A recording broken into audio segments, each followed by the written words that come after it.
Live from quarantine, you are listening to Brothers of the Serpent podcast.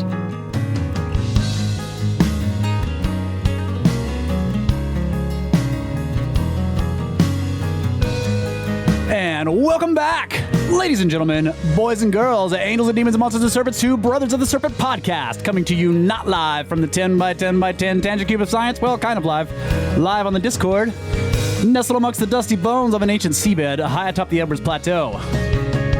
And we have nothing planned for this show. That's right. Zero plan. Just like first show number 2. That's right. So we don't even know what we're going to talk about yet, except that we do have, of course, listener emails. We got the Watcher with us. Watcher, how you doing, buddy? What's going on out there in space? Are you guys ramping up for your 5 cases of coronavirus up there? Yeah, it's typical space. You've got space viruses everywhere, constantly bombarding you. Got to be careful. Right. You got enough TP? No, actually, the space people up here in super secret space have gone absolutely bananas. You would think that toilet paper was somehow able to cure the coronavirus. Right, yeah. I mean, Which makes literally no sense to me. I get hand sanitizer, I get masks, toilet paper. Like, really? Just, what do you expect it to do? I mean, it's build like a filter wall out of 100 rolls of toilet paper. Yeah, I mean, toilet paper can double as a mask, right? Wrap it around your face, mummify yourself. This sounds like your computer has a virus also. It does. That's gotta be it. Entirely possible. Yeah, your signal is coming in pretty bad today. That's Watcher. right. It's not good at all. Hold on. No. Okay. No, I think we're going to go ahead and move to space weather news from spaceweather.com. Sunspot alerts. A small sunspot is emerging in the sun's northern hemisphere.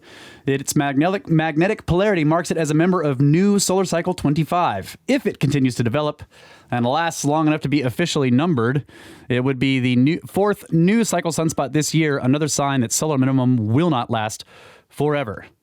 Also, Comet Atlas is brightening faster than expected. Get ready for a wild ride. Comet Atlas C2019Y4 is plunging towards the sun, and if it doesn't fly apart first, could become one of the brightest comets in years. Quote, Comet Atlas continues to brighten much faster than expected, says Carl Battens of the Naval Research Lab in Washington, D.C. Some predictions for its peak brightness now border on the absurd, he says. The comet was discovered in December 2019 by the Asteroid Terrestrial Impact Last Alert System, or ATLAS, in Hawaii. Astronomers quickly realized it might be special. On May 31st, 2020, Comet Atlas will pass deep inside the orbit of Mercury, only 0.25 AU from the sun. If it can survive the blast furnace of solar heating, it could put on a good show. However, no one expected the show to start this soon. More than 2 months before its closest approach to the sun, Comet Atlas is already heating up. The Worldwide Comet Observation Database shows it jumping from a magnitude of plus 17 in early February to plus 8 in mid-March, a 4,000-fold increase in brightness. It could become visible to the naked eye in early April, if everybody is still alive. Right now, the comet is releasing huge amounts of its frozen volatile gases, said Batams. That's why it's brightening so fast. Can Atlas sustain this crazy pace? If it has a big nucleus with large stores of frozen gas, then yes, we could get a very bright comet. Otherwise, Comet Atlas might run out of gas, crumbling and fading as it approaches the sun. Current best estimates of the comet's peak brightness in May range from magnitude +1 to -5. If Comet Atlas hits the high end of that range, a bit brighter than Venus, it could become visible in broad daylight. Comet McNaught, which is C2006P1, performed that very trick 13 years ago. On January 13th, 2007, it swooped past the sun, shining at magnitude -5. This absurdly bright comet was visible at high noon, with its tail jutting across the blue sky. Betams is not optimistic, though. He says, my personal intuition is that Comet Atlas is overachieving, and I wouldn't be surprised to see it fade rapidly and possibly even disintegrate before reaching the sun.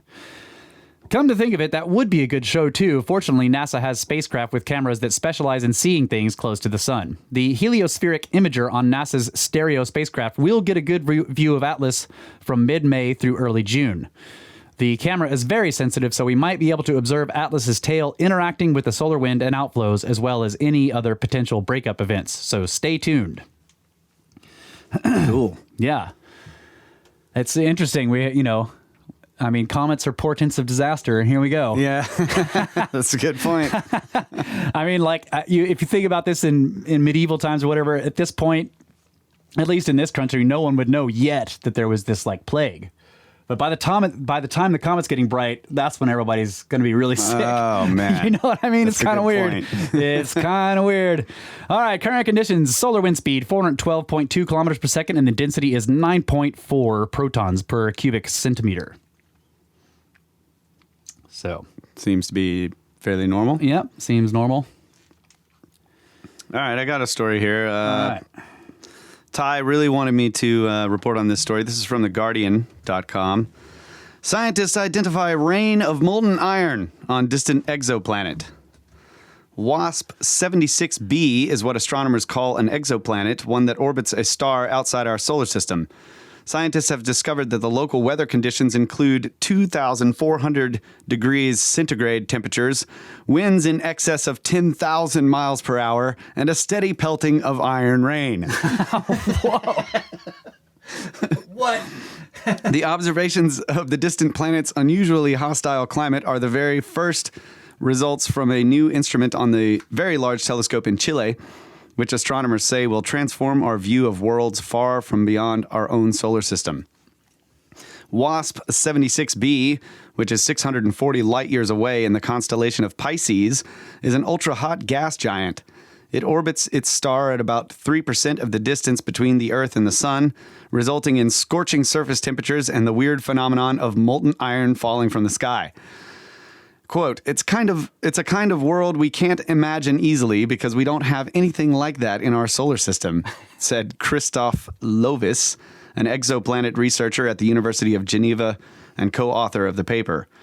Because the planet is so close in, it is tidally locked like the moon's orbit around Earth, and only ever shows one face, its day side, to its parent star, while its cooler night side remains in perpetual darkness. On the day side, which is 1,000 degrees hotter, molecules separate into atoms and iron evaporates into the atmosphere to form metallic clouds. The extreme temperature differences between the day and night sides produces ferocious winds that carry the iron vapor to the cooler night side, where temperatures decrease to about 1,500 degrees Celsius, and the iron condenses and falls as rain that constantly peppers the planet's gas surface and vanishes beneath it, creating rivers of metal. Yes. No, I threw that in there, but seriously, that's what Ty was like, dude. I was going to say. River of metal. This planet is so metal. That's right. Yeah, I got it. We could seriously, yeah. We've been talking about creating an album called River of Metal. We were thinking about it being about coal and trains, but this is way better. Yeah. Quote, one could say that this planet gets rainy in the evening, except it rains iron, said David Einrenreich, a professor at the University of Geneva in Switzerland and lead author. The observations came from a new instrument on a shell spectrograph for rocky exoplanets and stable spectroscopic observations, ESPRESSO, that was originally designed to hunt for Earth-like planets around sun-like stars. It does this by spotting the dip in starlight that occurs as a planet sails across the face of the star. For giant planets that are very close to their home star, detecting these transits is an easier task as they block out more light. Scientists have now moved on to more refined observations that look not only at the dip in intensity but how the spectrum of light is shifted, which can reveal what gases are present in the planet's atmosphere. The latest observations go one step further still and compare the gases present in the leading edge of the planet as it passes across the face of the star and the trailing edge. For WASP 76b, this revealed iron vapor at the leading edge, where the prevailing 10,000 miles per hour wind would be blowing from the day side into the night side. But the signal was absent from the trailing edge, suggesting that all the iron had rained down on the night side by the time that the circulating wind came back around. The findings, published in the new journal Nature, are the latest to give new insights into the enormous diversity of planets beyond our own solar system. More than 4,000 exoplanets have now been confirmed, and powerful new ground-based observatories under construction, such as the Extremely Large Telescope and the James Webb Space Telescope, scheduled to launch next year, are expected to bring astronomers closer to answering whether any of these have the necessary conditions to support viruses. I mean, extraterrestrial life.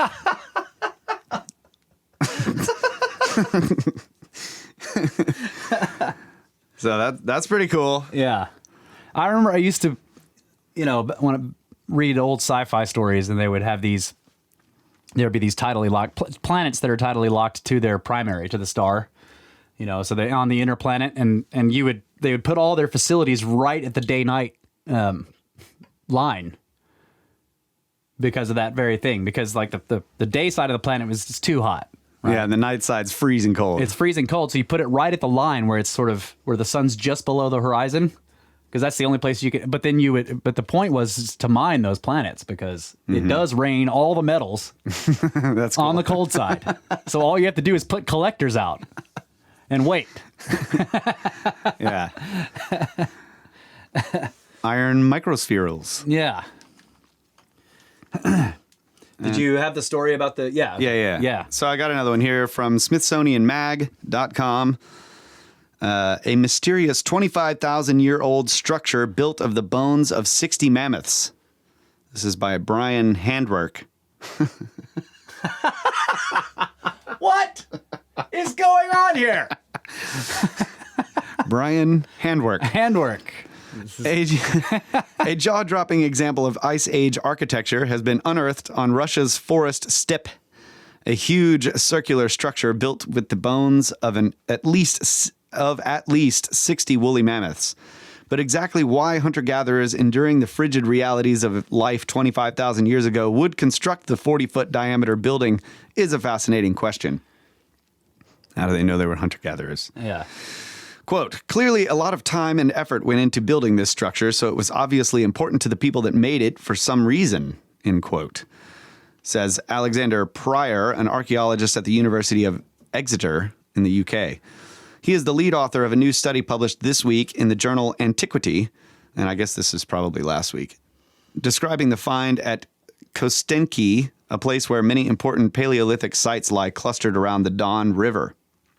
The ancient builders did leave some clues. Fires once burned within the structure, and food scraps, including vegetables, remain. Several pits containing mammoth bones lie just outside of the bone circle and may suggest food storage. Quote, you obviously get a lot of meat from a mammoth, Pryor said, so the idea that there were food processing and food storage activities going on at the site is something that we want to investigate more, end quote. To some, though, the grandeur of the structure suggests more than practical significance. People have also speculated a lot about likely ritual elements to this, and it's really hard to say what that might have been. Ritual is embedded in human lives in all sorts of ways. The fact that they might have designed a structure of this type as part of both their ritual and their sustenance activities is very reasonable. Mammoth bone buildings are well known to archaeologists. Yep. Similar structures have been found across Eastern Europe, albeit a much smaller scale, a few meters in diameter. These sites, including others found at Kostenki during the 1950s and 60s, date back as far as 22,000 years. Dang. I never knew about a bunch of mammoth structures. Yeah, they use them to... I always see them, people are pointing at them like, see, this is proof that we hunted them to death because they killed so many of them, they were using their bones to build houses. But this is too big to be a house. But we're mining their bones out of the ground. I know, yeah. So I'm hoping that you'll get to that part of that part is included in the story. Yeah. Researchers have generally considered them to be dwellings or mammoth houses that helped their builders cope with frigid temperatures near the nadir of the last ice age. Nadir, Nadir, nadir, nadir. the top, the tip, Okay. the peak, I think. The new structure, first discovered at Kostinki in 2014, is 3,000 years older. What a sight, says Penn State University anthropologist Pat Shipman, who wasn't involved in the research. I am completely intrigued as these remarkable finds differ meaningfully from previously discovered ones and can be more carefully and fully studied with modern techniques. The site stands out most obviously for its scale. Yeah. The size of the structure makes it exceptional among its kind, and building it would have been time-consuming. This implies that it was meant to last, perhaps a landmark, a meeting place, a place of ceremonial importance, or a place to return to when the conditions grew so harsh that shelter was needed. A truly exceptional find. So the smaller mammoth houses feature more definite cooking hearths, and they contain the remains of reindeer, horse, and fox, which suggests people live in them. The people in them were living on whatever they could find in the area. The new mammoth bone structure lacks evidence of other animal remains. Quote, it's almost exclusively woolly mammoth remains, and that is one of the interesting things about it, Pryor said. With no other animal bones, this doesn't look much like a dwelling where people lived for a while, Shipman added. Pretty long story. Yeah. You finished Well, the whole thing? I read other stories on this. I didn't get the what is that, Nat Geo? That's the This is Smithsonian Mag. Smithsonian, okay. I read a couple of other stories on it, and one of the lead archaeologists on the site actually says he oh, go ahead. Well, I'm just looking at this. Further studies of the mammoth bones will yield more clues about their source. Some were arranged in the same order and position as they were in the skeleton. Quote, this means that the bones were brought to the site as body part, which some soft tissue, skin, muscle, and tendons still attached, Bosch said. So therefore, they must have been transported before carnivores had the chance to eat and clean the bones. This implies that the builders had early access to the mammoth remains. Okay. Well, the head archaeologist that I was on the story I was reading was saying that they don't know yet if they were scavenged or not. Yeah. He was like, well, this, and of course, another point is that they're dating it to be 25,000 years ago. So this would be long before they went extinct. This would be during the late glacial maximum, right? Yeah. So, yeah, a good 12,000 years before they went extinct, basically. Yeah. Yeah. Yep. Yeah. But it's also they were in the stories I was reading, they were noting that it was too big to have been a house. There's no signs of habitation. They haven't found a habitation layer as far as they know yet. He says more studies need to be done, but also there's no evidence that it was ever roofed over, so it doesn't seem to have been a shelter. They're not sure what it was. So, well, it would be interesting if, if they found a site kind of like, we've found in Siberia and stuff where it's just all of the muck is just made up of mammoth bones, and they just pulled them out and built something out of them. Yeah. I mean, it's like a memorial or something. It's good building material. The stuff's all over the place, right? Yep. And, the same thing with the whales in the American Southeast. There were so many whale bones scattered all over the place that farmers used them to build fences. So, yeah. But yeah, it's an interesting story, and it you do see it being pushed as like this is evidence that we hunted them to extinction. But I just don't know. I mean, again with the whales, they're people have built stuff out of whale bones, and they're not extinct. Right. So. Well, what do you got? I got a couple more stories, but they're kind of boring. Kind of boring. Well, I have a bunch of emails. We couldn't get to all the emails last episode, so we got a bunch of those. Yeah, let's do that. Yeah.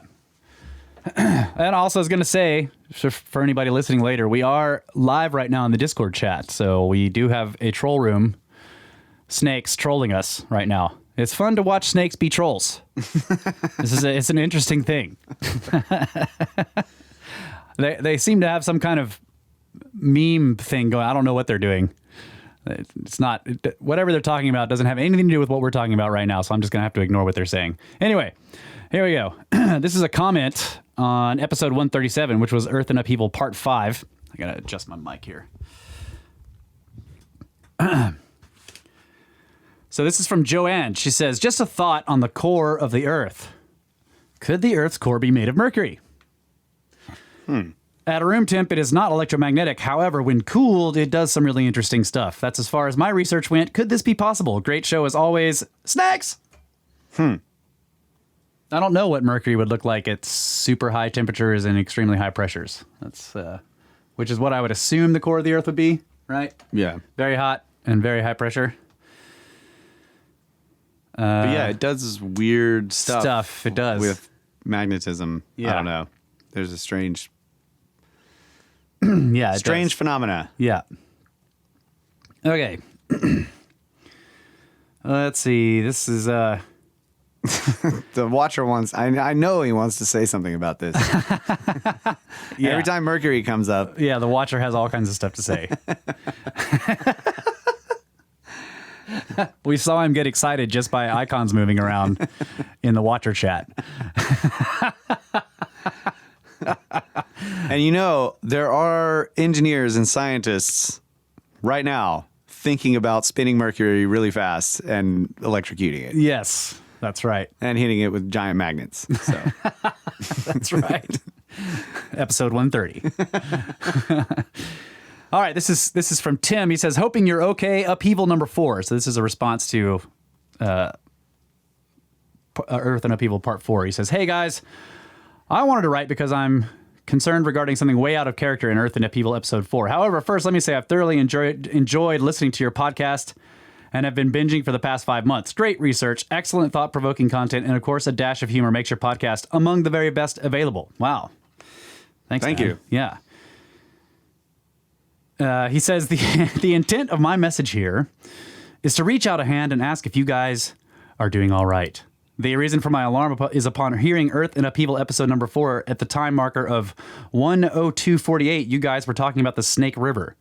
In fact, 2 times in roughly 10 seconds, the words Snake River and Snake River Valley were said with nothing else stated. Unimaginable. What a golden opportunity for there to be not only one, but 2 back-to-back snakes and snakes back-to-back snakes. That doesn't happen every day. I'm sure you can see my concern now. I truly hope all is well, and this was simply an oversight because at that moment in the podcast, you are referencing Randall's work. He's clearly an integral piece of the puzzle in the emerging understanding of our history. Without a doubt, he will cause the mind to wonder and not be focused on snakes! Snakes! Stay sharp, brothers. Anyway, as Jim Lucas says, may the force be with you. In all seriousness, love your work. Keep doing what you're doing. And snakes! Tim. You're right. I have to say. We really messed up that day. Yeah. And when I first got this email, I was like, oh, shit. Because he's like, I'm really concerned. And I'm like, oh, no, what did we really screw something up? And then I get to the body of the email. Of course, I'm laughing. So that was a great email, Tim. Thank you so much. And you're right. I can't believe we just completely missed on that. 2 opportunities. 2 opportunities. Yeah. It's craziness. Yeah. Craziness. Okay. This is a Patreon message from Ash, who says, serious message alert. I currently live in, well, I probably shouldn't say that on the show. Anyway, in Texas, and I am a big rock fossil/history nerd and Bigfoot enthusiast. Do you know of any neat geological or archaeological sites of interest around here or in Austin? I majored in geology and went to school in Kentucky and did a lot of exploring in Mammoth Cave National Park too. Weird place. Oh, this is something kind of neat. Out at Lake Buchanan in the hill country, there are old stairs leading down into the lake. It's a man-made lake and was dammed many years ago. I lived out at Lake Buchanan in 2004-ish. You can find arrowheads out there too. Watch out for water moccasins if you go there. They are a real bitch. Something weird about Round Rock that bugged me for the longest time. So that city is famous for the big-ass rock that's round, and supposedly this town was settled around the time of the Chrysostom's Trail in the 1800s or whatever. I need to study up on my local history. Anyway, so you can go see this big rock in the creek here in Round Rock. There are tracks in the rock surrounding the Round Rock that are said to be from wagons. When you look closely, though, there are no horse hoof prints or evidence of any animal that would have pulled the wagons. It's bizarre. I noticed a few years ago, and it kind of nagged at my brain for a while. It's just two parallel ruts with no evidence of what was pulling those wagons. I like to imagine it was some lost ancient civilization's vehicle tracks. You guys should go check it out if you're ever in town. There's a crap ton of other interesting stuff around here too, but it's 1 a.m. and my brain isn't working. Plus, those damn tracks are bugging me again. It's so weird. Anyway, stay awesome, bros. The podcast is my favorite. All right, thanks.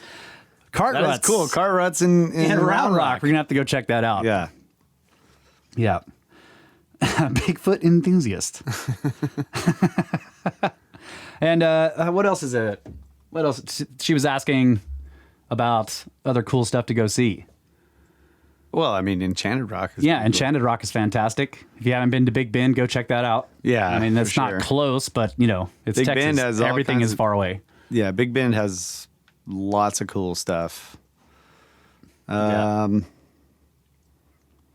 Rockwall? We haven't actually gone to check out the rock wall in Rockwall. Right. We need to do that. Also, you know, there's a lot of these, like the state parks around here.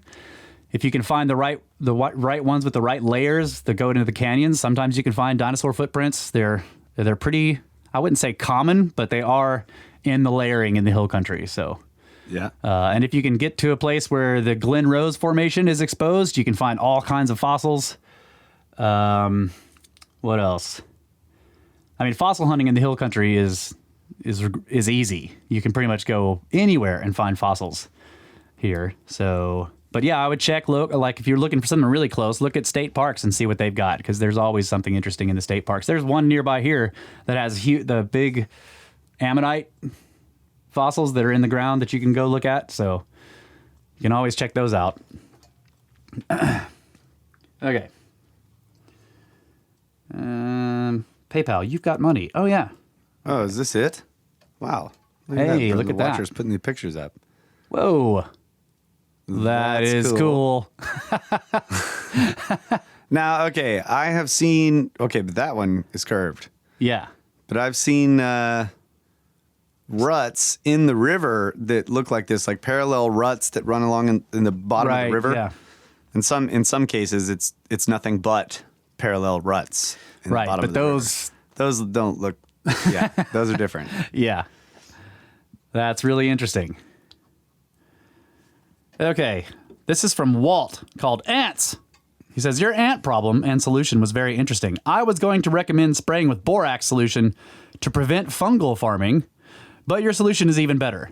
And look up tacky foot paste. It may be more organic. Oh. And then he says, carbon dating is rather inaccurate. It assumes that the inputs don't vary. We've been pumping old carbon into the atmosphere for 150 to 200 years. They have tried to account for this by carbon dating tree rings going back as far as they can, but even then, this assumes a steady date of C14 creation in the atmosphere by cosmic rays and other radiation in all areas of the globe. Keep up the good work. And yeah, I agree. We are pumping old carbon into the atmosphere. I don't know if that increases I guess it would increase the C14, because just regular carbon is not, But it all has some C14. C14 in it, yeah. But it has been decaying along with everything else that's old in that. So But it's putting more of it into the atmosphere where we can take it in. Whereas if it was staying in the well, ground, it depends. I mean, life forms wouldn't be taking it in. Right. But if it's really old, there's none left, pretty much. I mean, there might be a tiny bit left. Like, if the oil that we're pulling out of the ground is like 1 million years old, Oh, yeah. most of it's gone because the half-life is short. It'd be interesting to look into that, though. Like, Yeah. test the C14 content of crude or something. Yeah. But I mean, like, so that, with C14 dating, you can date stuff up to 60-ish thousand years. Okay. So if it's older than that, most of it's gone, is what I mean. So, I mean, and, most standard model geology says But the that coal, like if we're like these coal-fired power plants, Right. If the coal's not very old, Right, but most Saturn model geology says the coal's 250 million years old, or so they probably already tried carbon testing. I don't know, but they probably just said, well, we don't need to because we know there's none in there. I mean, that happens a lot. I don't know. But yeah, the older it is, the less C14 is in there, and so that doesn't affect the amount of C14 that's in the atmosphere, and thus it's getting into you see what I'm saying. Yeah. So, but interesting point nonetheless. Good point. Yes. This is from Angie. If we burn trees, then we're putting more C14 up in That's the right. atmosphere.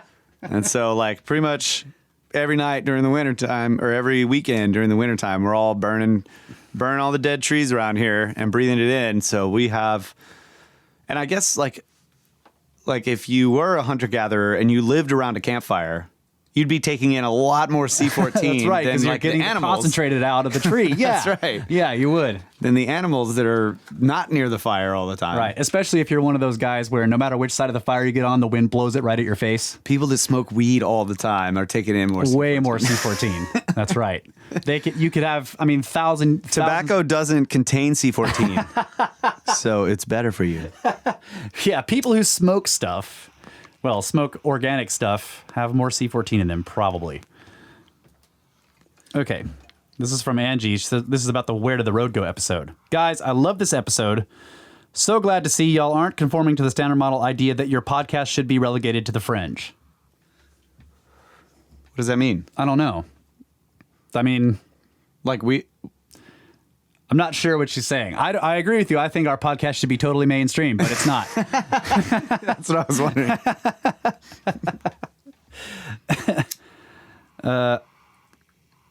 Okay.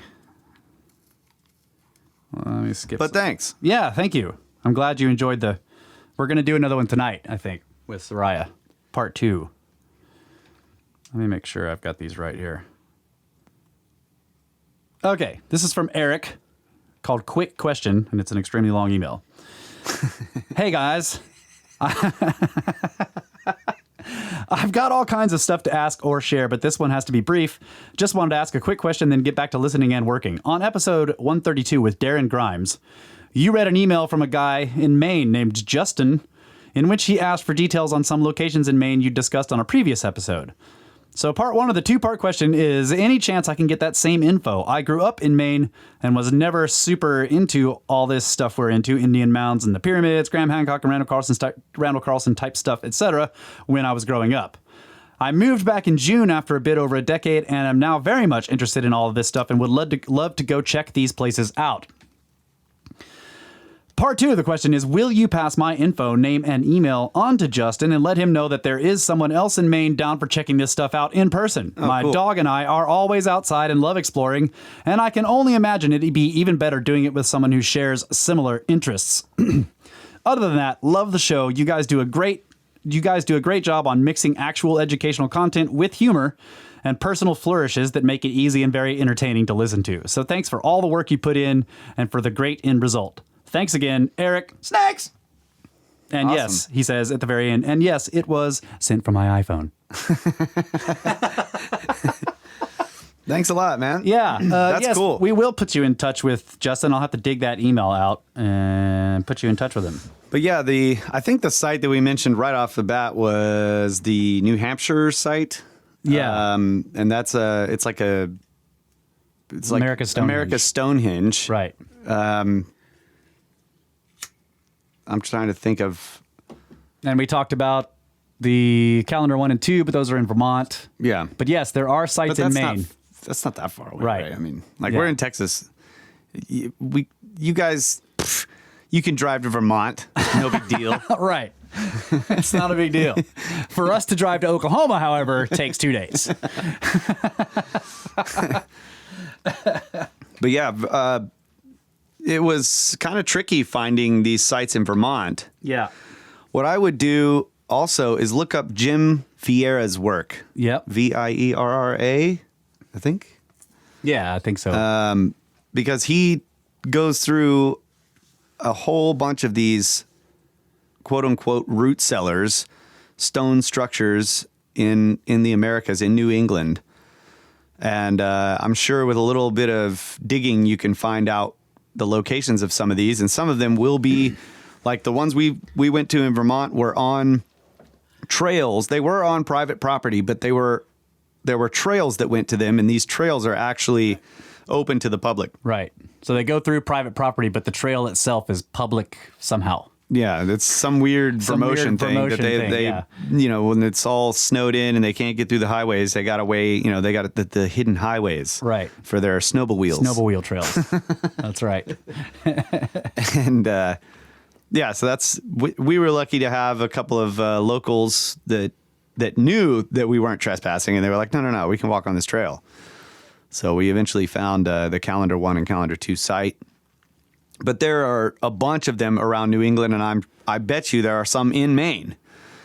So probably Jim Vieira is the best source for documenting those chambers, the stone chambers. Yep. So look him up and dig around, see what you can come up with. That's right. Also, the Watcher here says he found a paper stating that our fossil fuel burning will skew carbon-14 dating.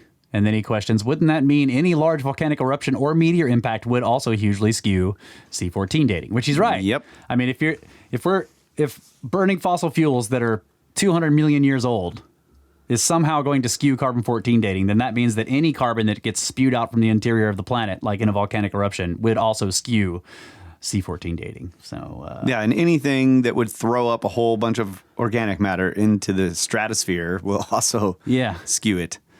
Yeah. All right, we're going to take a break. Fine. Totally out of time. Snakes!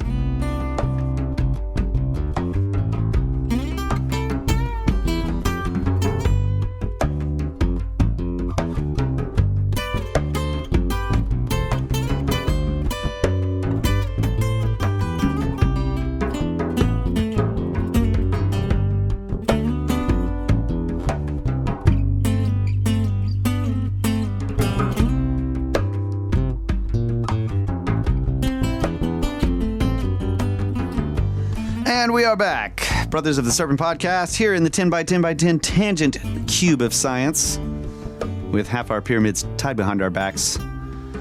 And we've got some more listener emails. We do. And then just kind of chillaxing and philosophizing a little bit. That's right. Yeah. Between book reports. Between book reports. So I wanted to say, Chris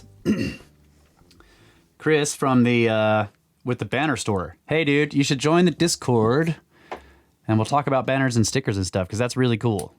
But as you asked, I will not read that email on the show. But great stuff. Thank you so much. Next email from Bud. Bud. Hey, buddy. Says, hey, guys. Oh, it's called Hey, Shiny Ones. So we know... Oh, we know where you came from. Hey, guys, thanks for taking the time to read this. Got an idea on how to get out of work. Get me some Corona beers, call into work and say I am self-containing myself because I got Corona. Just don't screw up and drunk dial or Facebook about it. Anyways, I have an idea when you guys are doing your vids with Mr. Carlson. Set up a graphic timeline on the bottom to help keep track, and then have a glossary at the top corner somewhere to help out with definitions. Pictures and definitions would help out. Keep up the great work, all of you guys. Many thanks, Bud. P.S. What about the aliens? This is a Cosmographia email, Hold guy. Oh, yeah. Okay. Cosmographia email, guy. Anyway, it's okay. Happens a lot. What were you going to say? Well, I was going to say we are going to do a glossary of terms. Yeah, we are. But Randall already has a pretty good one, and it's on a website that is online. It's an old website of his. We're going to snag the glossary of terms and put it into the new website. But the old website is cosmographicresearch.com or something like that. Spelled with a C. Yeah. Yeah. And there's a really good glossary in there. Brad handles all the videos, so we don't have anything to do with that. Right. He does put up a lot more slides and stuff because a lot of times in the meetings, Randall's just talking, but he's talking about a specific slide or a place or something, and Brad will embed that image into the video. So he does a pretty good job, and I think we'll just leave the glossary on the website as far as that's all I know as far as the plan. Right. Yeah. The video editing is already quite a bit of work. Yeah, it takes Brad and it takes him a long time. Yeah. So adding more bells and whistles in there would just make him take longer. So, but maybe we will one day when we have a bigger team and possibly, more resources to. We've also what I would really like is to find something better than Zoom for the meetings, because the audio quality that Zoom records, I wish I had more options. Yeah, but I don't. That's right. Yeah. Yeah, So, we need to find. I mean, Zoom is great. And I went and looked at all these different conferencing programs and read all about them. And Zoom has the best, as far as controls for audio and video, it has the best selections. It is the best one for that, but it's not good enough for me. I want better stuff. Yeah. The only other option would be like a TV station or a radio station, which has this ridiculous phone line that has 20-something phone lines in it. I think they use it nowadays for internet, but... Yeah, T1 lines or... Yeah, with that, you can get software that actually... So it would have to go to all of our houses. Right. In other words, so that we can connect directly with each other. That's what radio stations and television stations do to get HD video. You call someone over the T1 line. That's right. But yeah, we're a long way from doing that. Right. So. Yeah. But thanks anyways. What was the last part? There was something in a question at the end. Was there? Yeah. What about the aliens? Yeah. P.S. What about the aliens? Well, maybe we'll talk about that. Maybe we are the aliens. It could be. That's true. Why? Yeah. Why what? We can get into that later. Yeah. That's what I'm saying. Okay. So this email, I really want to read this. In order to do it, I'm going to have to fully dox this guy, because the email is about about synchronicities with his name. Okay. So yeah. I think it'll be okay. So he calls it Bob Synchro. He says, "Hi guys, my name is Robert Allen Burton. My first encounter with your podcast was one of complete cosmic alignment. Down the rabbit hole of researching my surname, then down the wormhole of Richard Francis Burton. I found your episode number 79 with Walter Bosley. I had heard other interviews with Bosley discussing his book about Burton's lost expedition, but yours went much farther, out in the weeds, as you put it.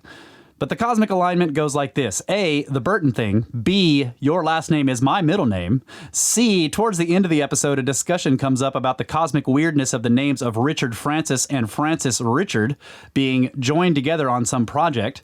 Bosley says something to the effect of, quote, that's a whole different rabbit hole, unquote, to which Kyle replies, quote, there's a great article on that by Bob Synchro, unquote. Bob is the name by which I am generally referred, so now the episode had spoken to me by name, all three of them. But the real icing on the cake was D, the Snake Bros emblem on my computer screen and its relation to my book cover, which is in the attachment to this email, which, speaking of E, yours and my fascination with the Great Pyramid and our shared knowledge, notice I did not say opinion, that the standard form explanation of its history and its meaning are utter rubbish.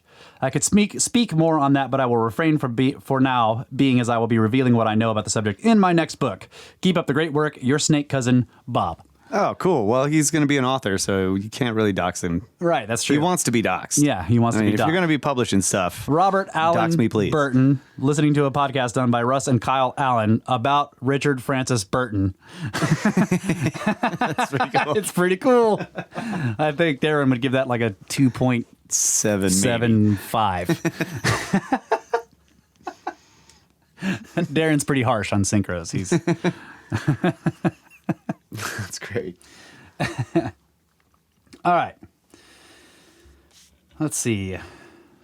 I guess that was a joke. I said Bob Synchro. Yeah, you were like, there's a great book on that by Bob Synchro. There was another time where a guy sent us an email, and he's like, "Please don't say my name on the show."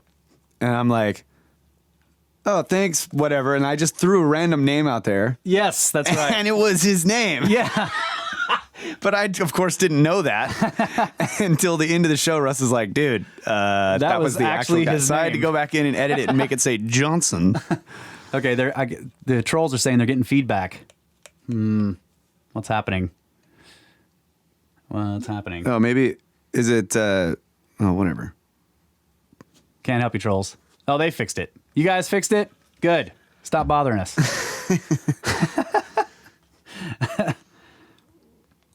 Okay. This one's really long. I don't know if I want to read that one. Yeah, I don't want to read that one. This is from Ronnie. titled "We Are All Going to Die." That's right. Greetings, Snake Bros from the plains of Oklahoma. I recently finished the series of videos on YouTube from the Diehold Foundation, and I'm sure this isn't the first time you are hearing this. I am reluctant to even write this, but this theory of multidimensional reality is making more sense. However, I am not ready to throw in the towel and say everything in the standard model is wrong, but his books are on Amazon. Again, I've ordered them from my own library. Even if you don't buy his theories, his explanations are very entertaining. I encourage you guys to check these videos if you haven't already. They are right in line with Earth in upheaval. Thank you guys for a great podcast. You have quickly become my favorite. P.S. I have attached some music if you want to use it. You are more than welcome. Thank you. He says, you're a fan from the plains of Oklahoma. Snakes! Oh, cool. Cool. Thanks, buddy. Yeah. Yeah, we have heard of the Diehold Foundation. He does have interesting work. Like you, I don't know if I buy all of it, though. But it is interesting stuff. Let's see. That's from Matt, which he joined the Discord, so we don't need to go through that. Okay, this is from Laura, called Fresh Skins. Says, hey, boys, so I was watching episode 21 of Cosmographia, and you mentioned your lack of Snake Force t-shirts. And I just had to whip up a little something. Hope you and the pit liked them. Killing it with both shows. Can't wait to see y'all again in Utah one way or another. Fire up the vans.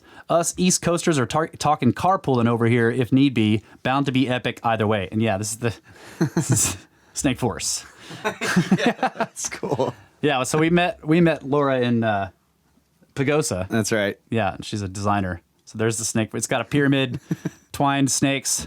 That's really cool. Yeah. Yeah. Thank you. Yeah, we probably could put those up on old T-Public. Yeah, let's do it. Yeah, she gave us the PNG, so I could do it. And on the back it says, straight to pyramids. Oh, cool. Oh, okay. The watcher says Jim Vieira is Vieira. Okay. You sure about that? I don't know about that. I'm not trusting the watcher these days. Well, we got to trust him. Vieira. Okay. And I sent him an email and he responded. Yes, that's And right. so And I've talked to him before through Facebook. And he back in the day. said he would come on the show, but he's working on a book. So I need to reach out to him again. Yeah, Should get him on. that's right. All right, that's all the emails I've got for now. There's a couple other ones that are really long that I probably should read first before Okay. reading them on the show. Cool. Yeah. Well, I was going to say, I'm sure I've said this many times on the podcast, but on the are the aliens us question. Yeah. Like, I find it really strange. Like, in just observing nature, why are, like, it seems like the animals all treat each other a certain way, Yeah. you know, Yeah. but we're different. Like, they all Yeah. treat us differently. Yeah. Okay, watcher posted proof. That is how you spell Vera. Okay, fine. Do not question the watcher. Wait a minute. Look how they spell channel right below that. How can you trust yeah. that? How can you even trust it? That's- All right. Sorry. But yeah, I'm just saying that you know, even I guess obviously predators are treated differently by other animals, right? Yeah. Any predator, there's the prey animals, and they sort of treat the other predator animals the same. Yes. But there are, I guess, plenty of harmless people going around. And like we work with sheep, right? There's a bunch of sheep out there, and Yeah. there's just birds riding on their backs. You know, they fly all around them, they land on their backs, and they just cruise around, and they clean. The birds are like probably trying to get bugs out of their fur or whatever they're doing. They're just Yeah. hanging out on the sheep, and the sheep just walk along and just whatever. And But if you walk over there, the birds and the sheep fly off. That's right. They all run. That's right. The birds fly off and the sheep run. Yeah. Yeah. And like, so we had a pretty large flock of sheep, and there was one that wasn't scared of us, but all the rest of them were. Right. So that and the one that wasn't scared of us was kind of, you could tell that he was kind of weird in the whole group of sheep. Right. Like, he wasn't the same as the rest of them somehow, because I don't know. I thought I noticed this, that like he was kind of a loner. Like the big guy? Yeah. Yeah, I mean, he was just a little weird. he was the buck. Yeah. And he went around doing what he wanted. And, Yeah. And, I don't know. Yeah. But I'm just thinking that the other thing that I've thought of is like how the animal's eyes reflect light in all these different colors. Yeah. Yeah. Ours don't do that. Right. But we have this weird thing, we have red eye reduction on our cameras or something because when the flash happens, it makes a reflection in the eyes. Yeah. But if you're shining your car lights at somebody, You don't see when like they're this walking on red the road glow. in the night, you don't, their eyes aren't glowing. Right. why Like an does animal does. Yeah. But with animals, they do that. Yeah. So it's like, then I started thinking, okay, maybe this is having to do with what colors they see, because we see the spectrum that we see. So of course our eyes don't reflect back a color that we would see. That's true. Right. Good point. Whereas the other animals reflect colors that we see, but they probably don't see each other's eyes reflecting light back at each other. Right. Because they also reflect that light. They can't see that. Yeah, that's right. So maybe that's why it's happening. Maybe. And maybe that's why the camera can pick it up. But our eyes don't. Maybe so, yeah, Yeah. because the camera's picking. Yeah. But we could see the red. I don't know. Yeah. But not that particular color red. I've just always found it strange, and maybe that's the answer, which is why our eyes don't reflect like that. Yeah. It is interesting that like the reflection of an animal's eyes, that tells you that color is not going into their eye. That's right. It's being rejected by their eye. Yeah. So there are some animals that are yellowish, and there are others that are red, and there are ones that are blue. Those are rarer, but there are animals' eyes that reflect a bluish or a green color. Right. And all that tells you that their eyes are not seeing, at least they're not picking up that frequency of light. right. Yeah. So there are these spiders around here where we live, and they're really tiny, but their eyes reflect this bright green color, beautiful green. And so if you're walking around in the woods at night with a flashlight or a headlamp, or even when you're driving, you can see them on the road, these bright green lights shining back at you. It's just, I don't know. I've always found it strange. Yeah. It doesn't happen to us as far as we know. Yeah. But again, maybe it does in a frequency we don't see. What? I don't know. I'm trying to follow the Watcher and the Troll Room here, and I don't know what they're talking about. They're arguing about oil still. But anyway, this is one of the things that could totally be debunked about, are we aliens? But I just feel like, or it just seems to me that we don't really fit into any niche in the environment. We don't. Where is a place where we can walk around naked all the time Yeah. and just live off of the land? Right. We don't have any claws. We don't have any protective shells. I guess we can do it in Africa, maybe. I don't know. I mean, people use tools. That's, Yeah, that's true. There are primates that use tools as well. They use sticks to dig bugs and stuff. Yeah. But they still have claws. Yeah, sunburn. Good point, Watcher. Yeah. Why do we get sunburned? So like it's is our natural habitat just gone? Like the Earth is, That's the Earth and upheaval, our habitat has been completely destroyed, but we still survive today. Yeah. Because we were able to develop adapt. tools and adapt. Yeah. That's a great question. Whereas other animals, because they don't build stuff and they don't use tools, if their environment or if their habitat is destroyed, they are also destroyed. Yeah. That's a great point. So we're constantly having to adapt to a habitat that we didn't, quote unquote, evolve in, I guess. Yeah. Which is why you start thinking, are we aliens? Or your question is good. Like maybe the habitat is just gone because the Earth has gone through massive upheavals since. Yeah. I really wish the birds were more like,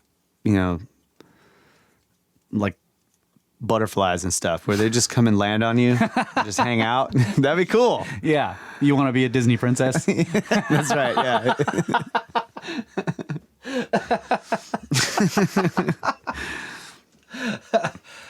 Yeah. I mean, and what is it about insects that don't seem to care. I know, they just don't care. Yeah. They don't care. They're like, whatever, I'll still eat you. I'm gonna take a bite out of this giant. Yeah. I mean, like praying mantises are scary, right? Spiders don't scare me too much, but a praying mantis, they're pretty freaky. They are pretty freaky. And you can hear, like, I remember I was in here, actually. I was in the Tangent Cube, but this was a long time ago, before it was converted into a studio. And I was in here drawing. It was an art studio at the time. I was in here drawing, and I had a lamp on the floor, and the door was open because I was smoking, so I was letting the smoke out. So, of course, it's in the middle of summer, so these moths are coming in and circling around the lamp. But there was a praying mantis who had posted up right there by the lamp, was like sort of hanging out on the stem of the lamp. And a moth comes by and he grabs it out of the air, I guess. And then I hear, and she just like munched it down right there. I was like, oh my God. Yeah. Pretty freaky. Yeah, some of their life cycles are just really bizarre. Yeah. Like there's some beetle, I can't remember what it is, but the way they procreate is like the male has to penetrate the exoskeleton of the female, like break through it. Yeah. And the sperm goes in or whatever it is, and then the babies develop inside the female and then just eat the inside of the body out. Yeah. I mean, that's metal. That is crazy. Yeah. What? It's like, who made that? The Watcher says, maybe the reason our anatomical structure that most closely resembles other animals like pelvic girdle, hips with whales, is because we used to love water, underwater. Yeah, I don't know. Did we used to be water creatures? We don't seem very adapted for that. Yeah. Maybe if we had webbed fingers? Yeah. I mean, we do have a nose hood, which helps you not get water into your breathing apparatus as long as you're standing up, as long as you're upright. You know, I mean, if you can imagine, if your nose if it was just open, you know, then water would easily get in there. Yeah. Because there's like this hood, you can kind of hold air bubbles there. Yeah, that's true. Yeah. So there is some water adaptation, but I don't know. But the idea that we came here from some other planet a long time ago, like, you know, the idea that we came here from Mars a long time ago is interesting. It just seems like we would, if humans were developed or, you know, evolved on the planet as part of the entire life system here, that we would have we wouldn't have to domesticate a few animals, and those are the ones that hang out with us, right? I mean, you look at all these other animals, and I guess, but again, with the predators, they don't really commingle too much. Right. They're usually loners most of the time. Most of the time. Yeah. I mean, cats are weird in that sense. Cats can be in flocks or a single, right? I don't think that big predator cats, except for lions, of course, they do hang out in prides. So, but it's just lions, is my point. Like, yeah, they don't have a bunch of birds hanging out. That's true. Fleas, because insects don't care. That's right. But yeah, so maybe it's all BS. I don't know. Yeah, we're just predators, and so. But I don't know. We are so much different than everything else. You know, as far back as we can tell. Like, why did we become intelligent? Yeah. Or I shouldn't say that. Why did we start making tools, and why do we build stuff and invent things and have language and all this stuff? Maybe dolphins have language and whales, you know, and stuff, like, yeah. Or all animals may have a form of language that's you know, various degrees of simple compared to ours. Yeah. But they definitely don't build structures. I mean, they build dams, but right. God, I'm kicking my own ass here everywhere I go. They don't farm. Wait, ants. Maybe they're all intelligent. Yeah. I mean, I think that it's more interesting to think about the animal kingdom in terms of them being that way than it is to think that they're, I mean, this idea of instinct in the first place, you're just like, okay, what does that even mean? True. What does that mean? Yeah. That comes from an assumption that they are not smart, right? You're like, oh yeah, that they do that by instinct. Okay. Right. That's, I don't know, flawed thinking, I think. The idea that they can do all this stuff and they do it right without having to be taught, or from just observe, like you either say, well, they do that because they observe other behavior or because it's built in somehow. But this is kind of getting us into the morphic resonance thing again, because like if you take the baby of a specific type of animal or whatever, and you raise it in an environment completely not around any of its kin. Yeah. It still learns how to do stuff. Like we had that wild hog. Yes. That's right. He eventually figured out how to dig with his nose. That's right. And he started tearing the place up. Yeah. I mean, just like all the natural, the wild hogs out there that learn from each other. Yeah. He didn't need to be trained by any other wild hogs. Right. He ended up doing wild hog stuff, but he loved sheep. And he was different because he grew up in a flock of sheep. Yeah. He also loved us. Like he'd come running up to you and try to dig you with his nose. Yeah. Which was give me bacon. Yeah. I was like, no. Get out of here. Give me bacon. Did you ever feed him bacon? No, we did not experiment with that. Yeah. But yeah, they do learn how instinctively, or I don't know what another word to use for that, but they figure it out and they start doing the same things that all of their other kind do. Yeah. So we don't do these types of tests with humans, but it would be interesting, and I know probably inhumane, but to take two humans and see what they would do completely isolated from other humans. Like, would they develop a language? Would they start speaking to each other? Yeah. How, would they build things? Would they? Yeah, that's a good question. I don't know. I mean, this is probably extremely controversial, but there's also the feral humans, like where they found kids that have been, that were basically lost out in the wilderness since when they were young, and they were quote unquote raised with wild animals. And they had they would call them feral humans. Is this real stuff? Because I mean, I know there's been lots of stories about it. Yeah, it's real. At least a few of them for real have been found. And once they come back into civilization, they quickly adapt and learn how to talk and everything. But previous to that, they could run with these wild animals that would take them as their own, like mostly primates, I think. I've heard of the ones with being raised by wolves. I don't know about that, but I do know that there have been kids that were out that were taken care of when they were very young by other primates, would feed them and stuff, So. It reminds me of the Epic of Gilgamesh, where Enkidu is living in the wild amongst the gazelles and the other animals. And they're not afraid of him. And he's like their protector. He protects them in the forest and does all this stuff, but he doesn't know the ways of man, and so Gilgamesh sends the harlot, right? And she makes love to him, and then it's like instantly. It's sort of like the Adam and Eve story. Right. Suddenly, all the animals are afraid. Of him. Yeah. He has now become man. Yeah. That's really strange that story is repeated, because in the Garden of Eden it was the same way. Right. That is weird. So, I mean, is that a metaphor for sentience or whatever it is that sets us apart mentally? That like when we that spark or whatever that is that sets us apart from these animals is why they feel like, because I've always having thought about this for a while, I started thinking maybe they communicate more telepathically. And we've lost that ability. We've gained language.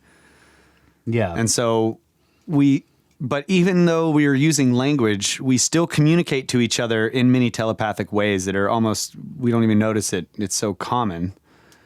But it's like you can almost tell immediately that someone's pissed off if you're talking to there's- them or whatever, and their reaction, there's a lot more to their reaction than just the words they're saying. Because Right. they may be totally calm and just be like, well, blah, blah, blah. But you're like, okay, I just made them mad.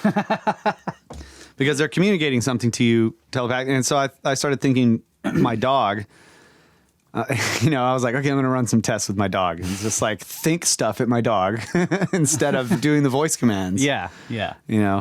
I can't say that I got positive results. Sometimes I did, but it wasn't enough to say, okay, there's something definitely going on here. Yeah.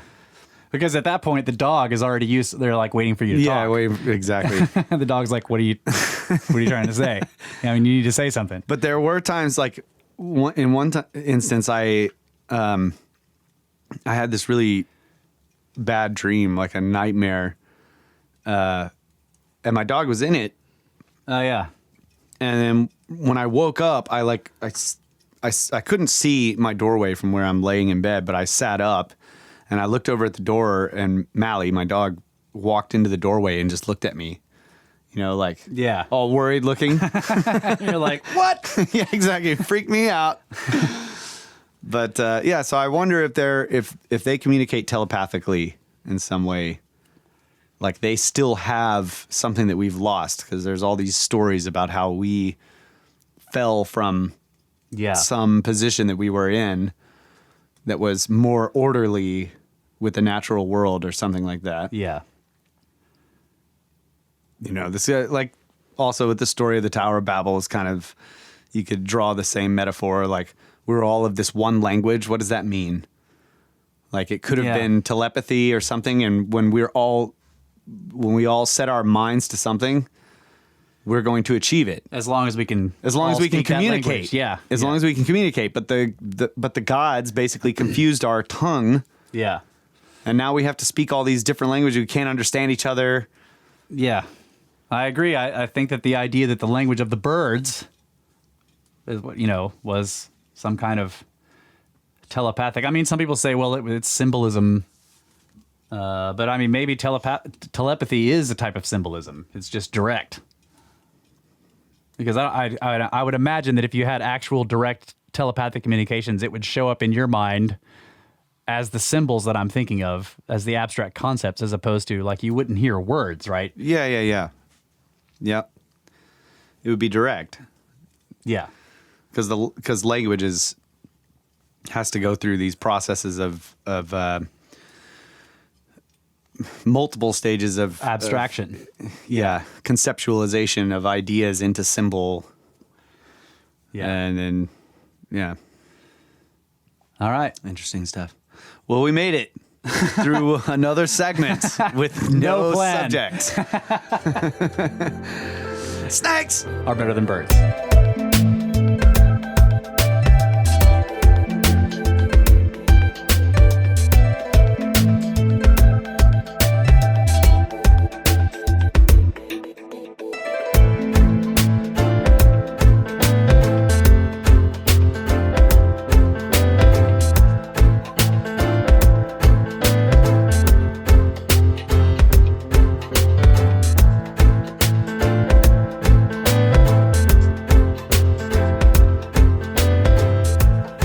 Welcome back, ladies and gentlemen, to the second half of the show, episode 139, here at the Snake Bros Institute for Advanced Coprolite Studies, where there are no degrees, only certificates of ignorance that you have to make for yourself.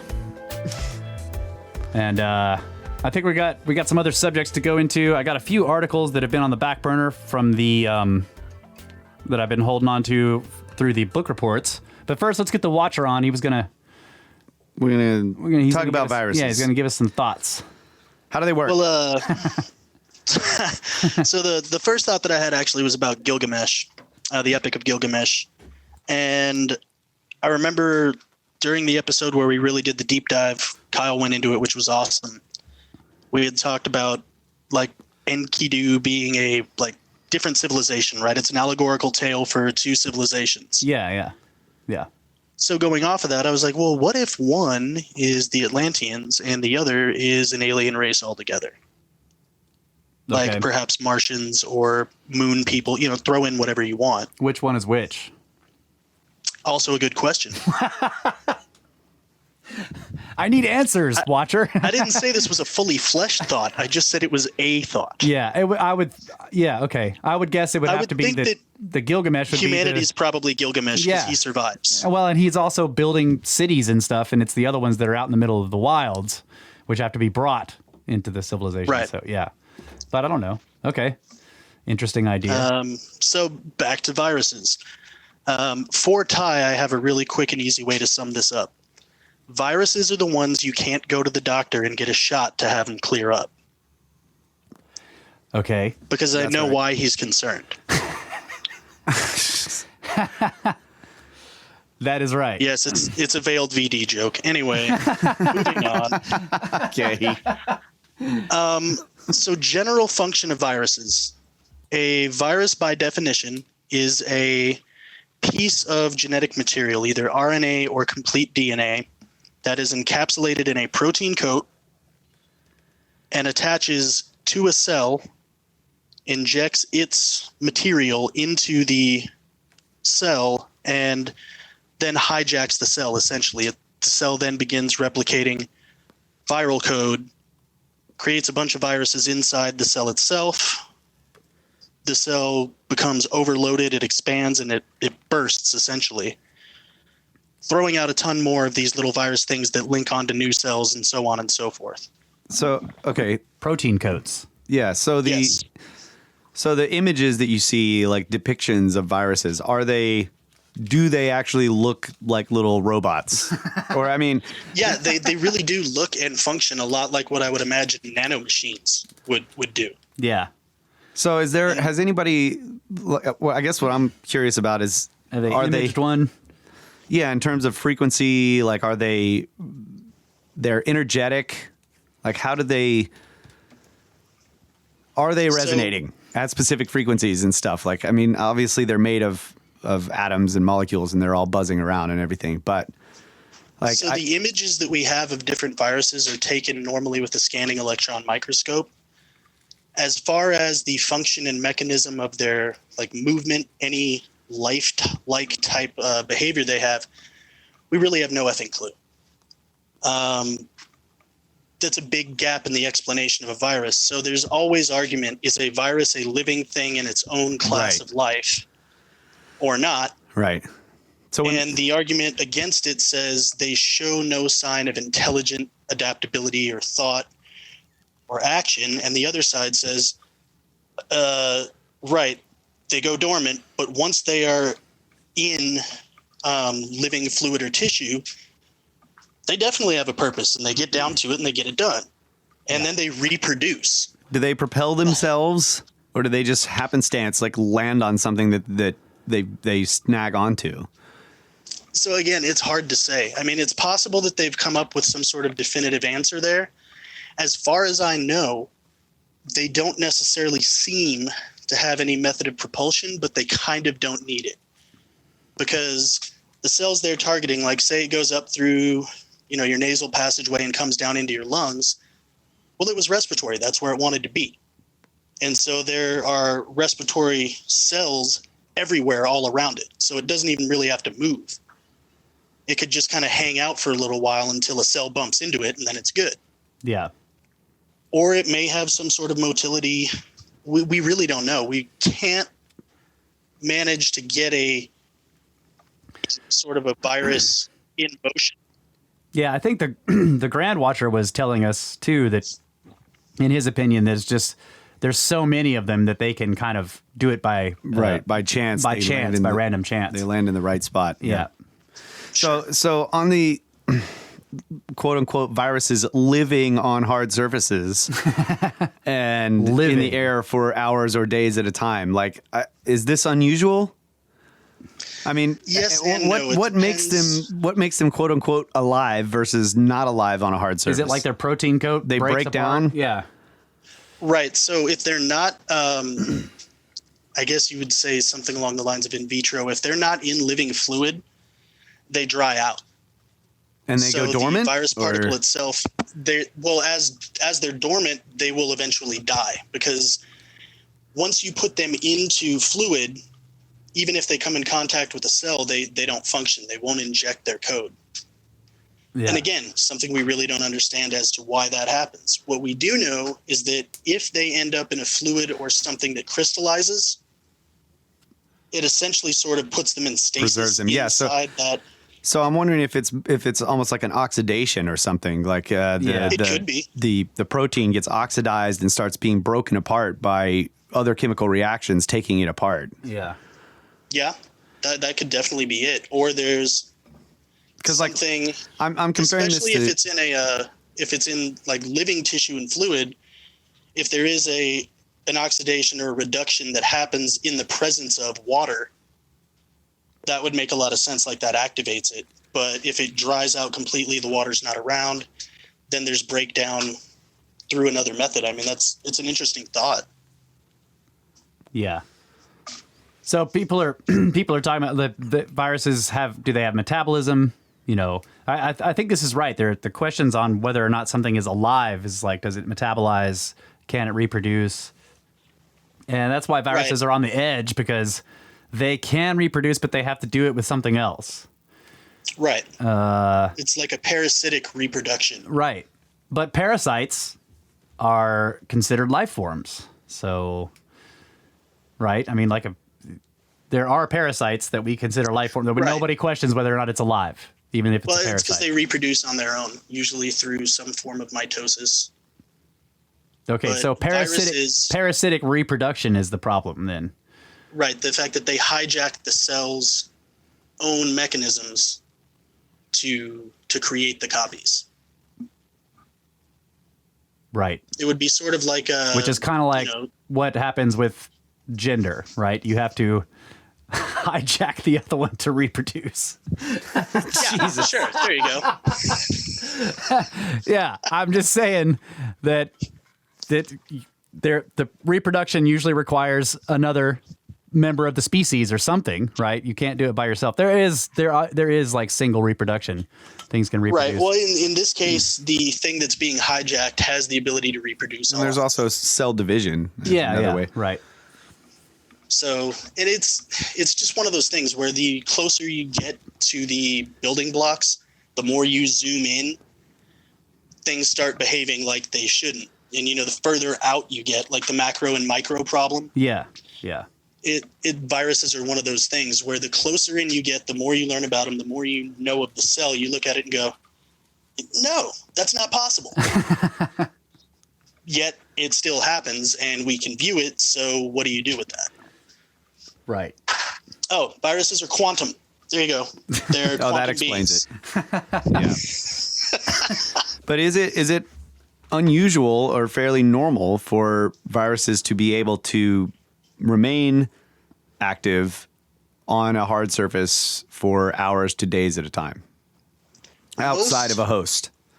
Right. Most scientific data shows that that's not a super common thing.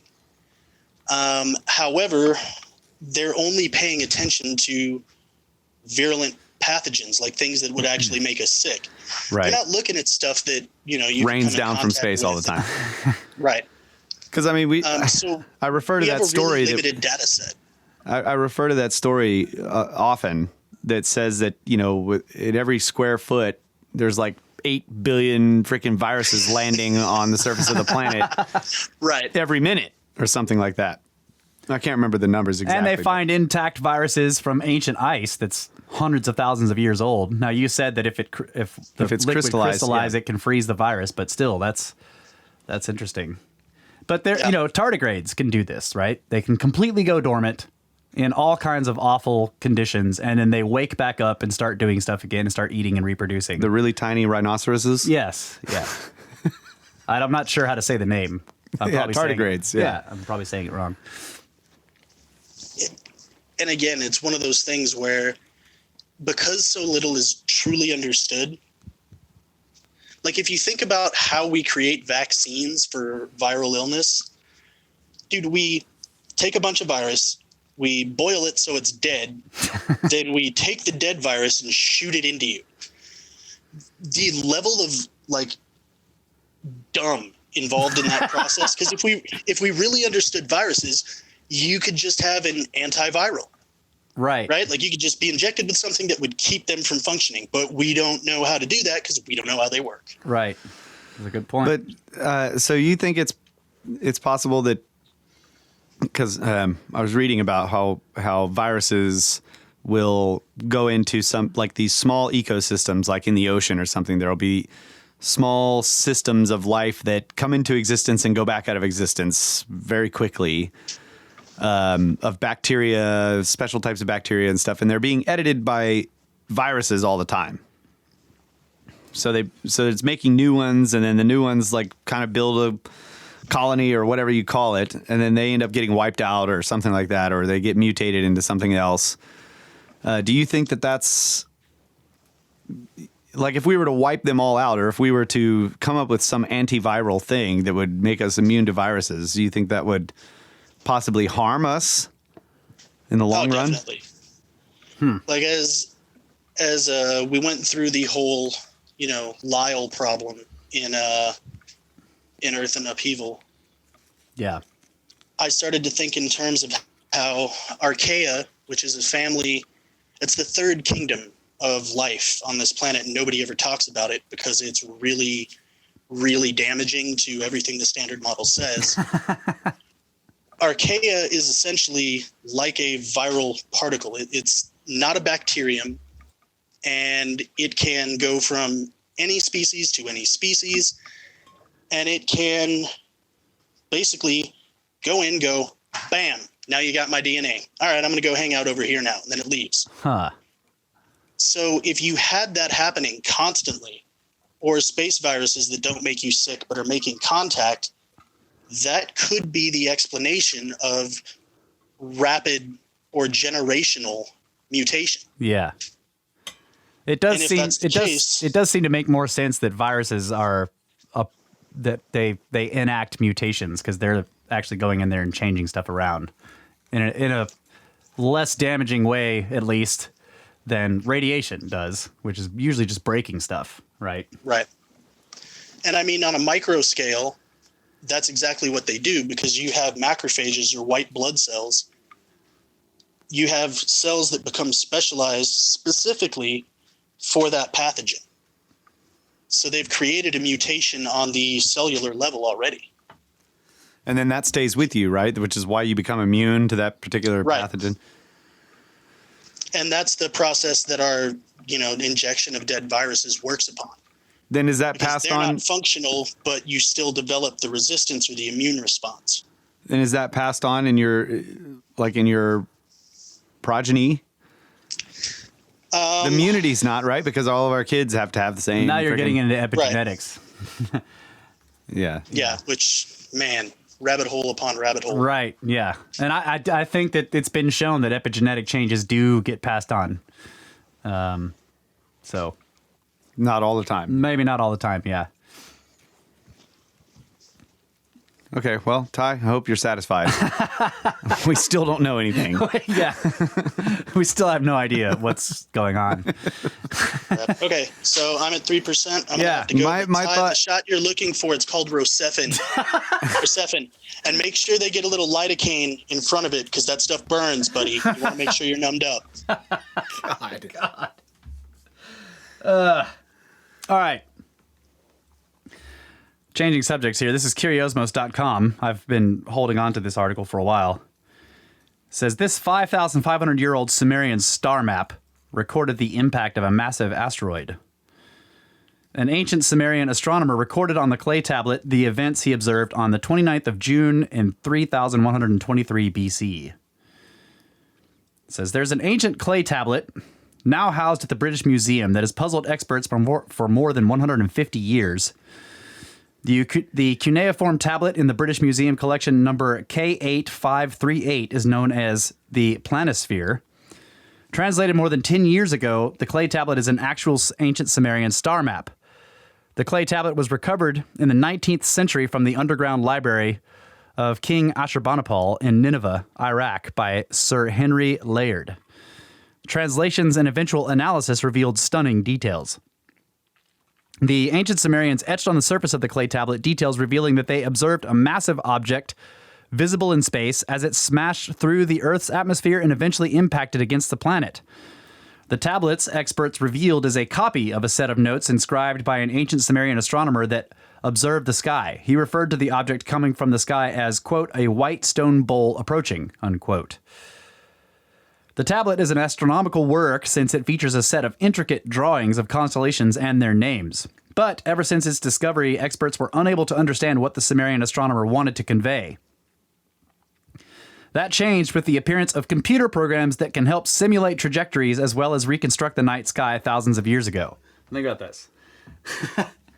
This guy's like writing it in clay, but they're having to simulate the night sky and stuff on computers to understand what this astronomer was talking about. That's awesome.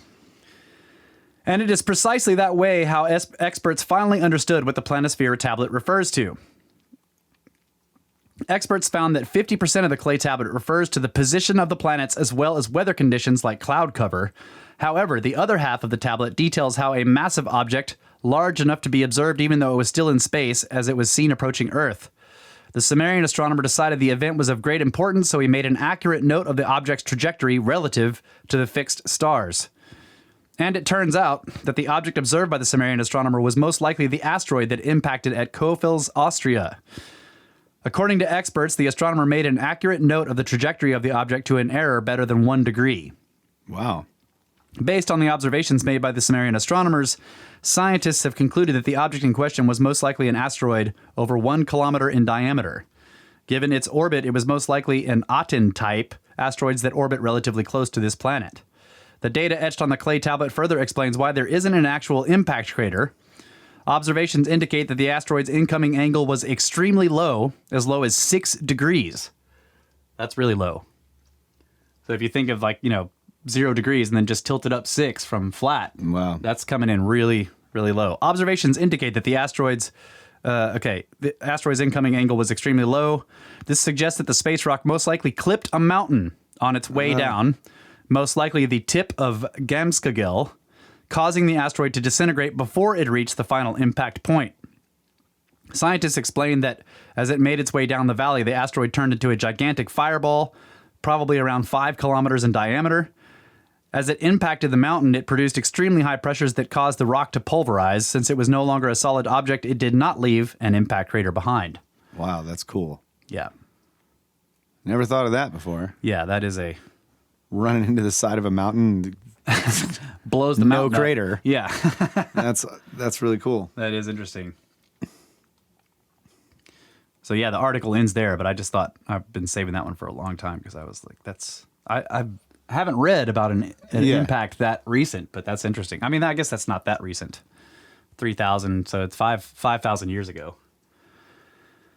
But yeah. So do we want to go through this, the red-haired race? Yeah, dude, I think we should. Okay, all right. For show. Faux show. Let me pull up the first one. Yeah. Okay. So this is from Message to Eagle. This is another set of articles we've been holding in the hopper for a while. It's called The Red-Haired Race and the Atlantean Connection. This is part 1. So in 2011, the Swiss laboratory Igeneta reconstructed the DNA of the mummy Tutankhamun. They discovered that more than half of the European population shares a common ancestor with this Egyptian child pharaoh. The genetic profile of Tutankhamun belongs to the haplogroup R1b1a2. Haplogroup R1b, or Y-DNA, is the dominant paternal lineage of Western Europe, with especially high incidence in Spain, Portugal, Western France, and Ireland, and in parts of sub-Saharan Central Africa. R1b is also present at lower frequencies throughout Eastern Europe, Western Asia, Central Asia, and parts of North Africa, South Asia, and Siberia. Today, in Egypt, this haplogroup is only found in 1.1% of the modern population, explains Roman Schultz, who conducted the tests of Igeneta. For the scientists, there were many different possibilities of which DNA groups could have been found. R1b1a2 is being found in 70% of modern Spanish and 60% of modern French. Therefore, the scientists think that the first ancestor lived in the Caucasus around 9,500 years ago and shifted towards the south and west during the first migration period in 7,000 BC. Tutankhamun was the son of Akhenaten, also known as Amenhotep the Fourth, and one of Akhenaten's sisters, or perhaps one of his cousins. As a prince, he was known as Tutankhaten. He ascended to the throne in 1333 BC at the age of 9 or 10, taking the throne name of Nebkepur. His wet nurse was a woman called Maya, known from her tomb at Saqqara. In 2008, it turned out that Tutankhamun's parents were brother and sister. A team of researchers investigating the DNA research of Tutankhamun and the mummified remains of other members of his family. The results from the DNA samples finally put to rest questions about Tutankhamun's lineage, proving that his father was Akhenaten, but that his mother was not one of Akhenaten's known wives. His mother was one of his father's 5 sisters, although it is not known which one. Probably a half-sister. Could be, yeah. By a different mother. The team was able to establish with probability of better than 99.99% that Amenhotep III was the father of the individual in KV-55, who was in turn the father of Tutankhamun. The young king's mother was found through the DNA testing of a mummy designated as the Younger Lady, which is designated KV-35YL, which was found lying beside Queen Tai in the alcove of KV-35. Her DNA proved that, like his father, she was a child of Amenhotep III and Tai. Thus, Tutankhamun's parents were brother and sister. Queen Tia or Tai had blonde or red hair. So was the lineage of the pharaohs the same lineage that represents over 50% of modern Europe. Interestingly, the mysterious race of red-headed mummies is being found all over the globe, including in Egypt. Although some people argue that the blonde hair might in some cases be the result of mummification or that the people might have dyed the hair, the coincidence seems almost incredible considering that the Irish are part of the same haplogroup as this lineage of pharaohs. Is there anything about redheads in ancient Egypt that has been documented? Queen Hetepheres II of the 4th dynasty, the daughter of Cheops, the builder of the Great Pyramid, is shown in the colored bas-reliefs of her tomb to have been a distinct blonde. Her hair is painted bright yellow, stippled with a little red horizontal lines. The Mystica trilogy describes the path of research performed by the journalist Daniel Walter. The first volume, the beginning, is the story of a group of people that follows the adventurous anthropologist Sarah Schwartz into the rainforests of the Amazon. Is this the same article? Sarah has a personal path to pursue and a mysterious... Yeah, this doesn't make sense. Okay. It seems like this is a... Yeah, that seemed weird. I'm like, is this even the same story? Okay. A book that mentions red hair in conjunction with ancient Egypt is James Fraser's The Golden Bow. In it, he states that red-haired men were burnt and sacrificed by the Egyptians. With regards to the ancient Egyptians, we have it on the authority of Manetho that they used to burn red-haired men and scatter their ashes with winnowing fans. And it is highly significant that this barbarous sacrifice was offered by the kings at the grave of Osiris. We may conjecture that the victims represented Osiris himself, who is annually slain, dismembered, and buried in their persons, that he might quicken the seed in the earth. Later in the book, he elaborates on this. Again, the theory that the pig, originally Osiris himself, afterwards came to be regarded as an embodiment of his enemy Typhon, is supported by the similar relation of red-haired men and red oxen to Typhon. For in regards to the red-haired men who were burned and whose ashes were scattered with winnowing fans, we have seen fair grounds for believing that originally, like the red-haired puppies killed in Rome in the spring, they were representatives of the corn spirit himself, that is, of Osiris, and they were slain for the express purpose of making the corn turn red or golden. Given this information, it's interesting to note that we now know that many pharaohs of ancient Egypt were red-haired, including Ramses II, also known as Ramses the Great. In fact, the number of red-haired mummies unearthed seems strikingly disproportionate, especially given the climate in Egypt. However, what is striking about Ramses II, who was the 3rd pharaoh of the 19th dynasty, is that his father was Seti I. Seti means the follower of Seth, who in Egyptian mythology is in fact the god who murdered Osiris. Seth was a redhead. So, the Atlantean connection. It is documented that red-haired people were known to many of the peoples of the ancient world, but they always constituted a minority in every population. Their appearance in areas like Egypt and Peru surprises us for the climate, but the location in South America surprises us even more for the distance of the alleged source. Did they really arrive from the Caucasus? Or did they come from Western territories, maybe from a sunken continent? Plato was certainly not the only one who mentioned the existence of the mythical Atlantis. There is, in fact, reason to believe that Plato gathered much of his knowledge as well as the tale of Atlantis from his visits in Egypt. The Egyptians probably mentioned Atlantis in their writings, the writings about the mysterious land Amentet, the land of the West. Okay, so now we go to part 2. Yeah, I guess there was like an advertisement for a book right in the middle there. It looked like all the rest of the text, so I had no way of separating it. Okay. This is probably going to be one in this one, too. Yeah, probably will be. I'll have to read ahead. Okay. Amentet, the mythical land in the west of the Egyptians. Amentet, or Ament, Amentet, Imentet, was the Egyptian goddess and friend of the dead, and personification of the land of the west. It was she who welcomed the deceased to their new dwelling place in the netherworld. She was also a goddess who helped with the rebirthing process, and thus a goddess of fertility and rebirth who regenerated the deceased with food. According to scholars, the word Amentet is used by the Egyptians, was applied to the west bank of the Nile. Egyptian cemeteries and funerary places were all on the west bank, or in the west. To the Egyptians, west was a direction linked to death. Amentet was also the name of the underworld, the place where Ra traveled during the night. The place where the sun set was also called by this name, being the entrance to the land of the dead, according to Egyptian belief. Amentet, she of the west, was therefore the goddess of not only the land of the dead, but also of the entry to the underworld and of the west itself. However, Egyptologist E.A. Wallace Budge writes, quote, Amentet, or Amentet, was originally the place where the sun set. But later the name was applied to the cemeteries and tombs, which were usually built or hewn into the stony plateaus and mountains of the western bank of the Nile. Some believe that Amenti was at first the name of a small district without either funeral or mythological signification. The Christian Egyptians or Copts used the word Amend to translate the Greek word Hades, to which they attributed all the ideas which their heathen ancestors had associated with the Amenti of the Book of the Dead.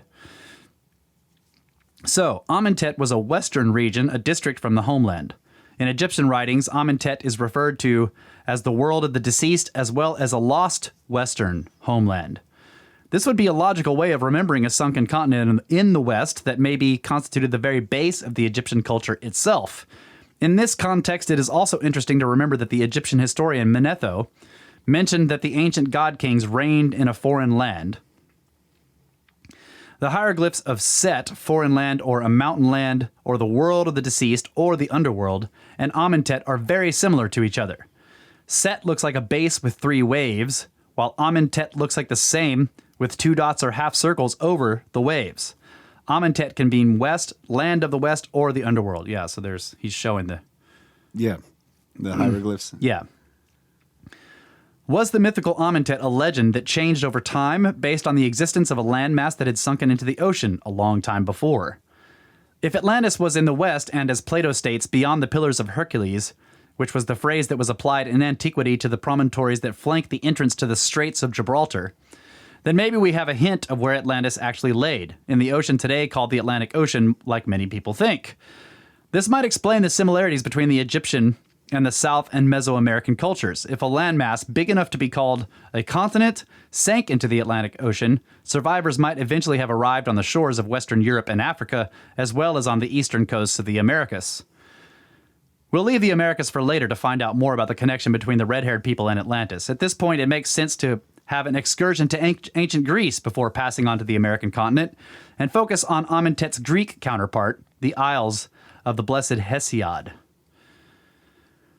So, in Greek mythology, the red-headed ruler of Atlantis, Elysium, is a conception of the afterlife that developed over time and was maintained by certain Greek religious and philosophical sects and cults. Initially separate from the realm of Hades, admission was reserved for mortals related to the gods and other heroes. Later, it expanded to include those chosen by the gods, the righteous, and the heroic, where they would remain after death to live a blessed and happy life, and indulging in whatever employment they had enjoyed in life.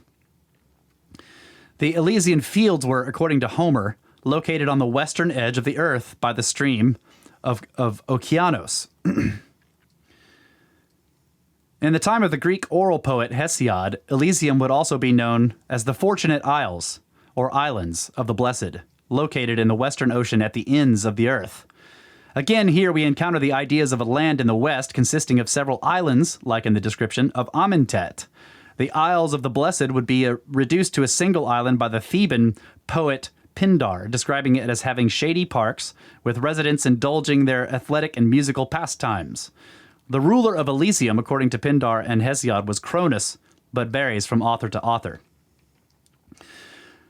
And Cronus would be time, right? Yeah. Chronos. What really seems striking in this context, after everything that has already been said, is the fact that Homer mentions Rhadamanthus as the ruler of Atlantis. In Homer's description, Rhadamanthus was a redhead, or at least it's pointed out that he was fair-haired. According to Plato, the original kings of Atlantis were the 10 sons of Poseidon and Cleito. Originally, Cleito gave birth 5 times to a couple of male twins. The firstborn was Atlas, who ruled over all the others. The fact that Cleito should have given birth to just 10 males and no female child seems so incredible to many researchers that this fact is part of Atlantis being considered a result of Plato's fantasy. However, not only was the number 10 a very important factor in the rise and fall of Atlantis, but the number 10 for itself, and as the number of kingdoms in Atlantis, is perpetual in all ancient traditions. In the number given by the Bible for the antediluvian patriarchs, we have the first instance of a striking agreement with the traditions of various nations.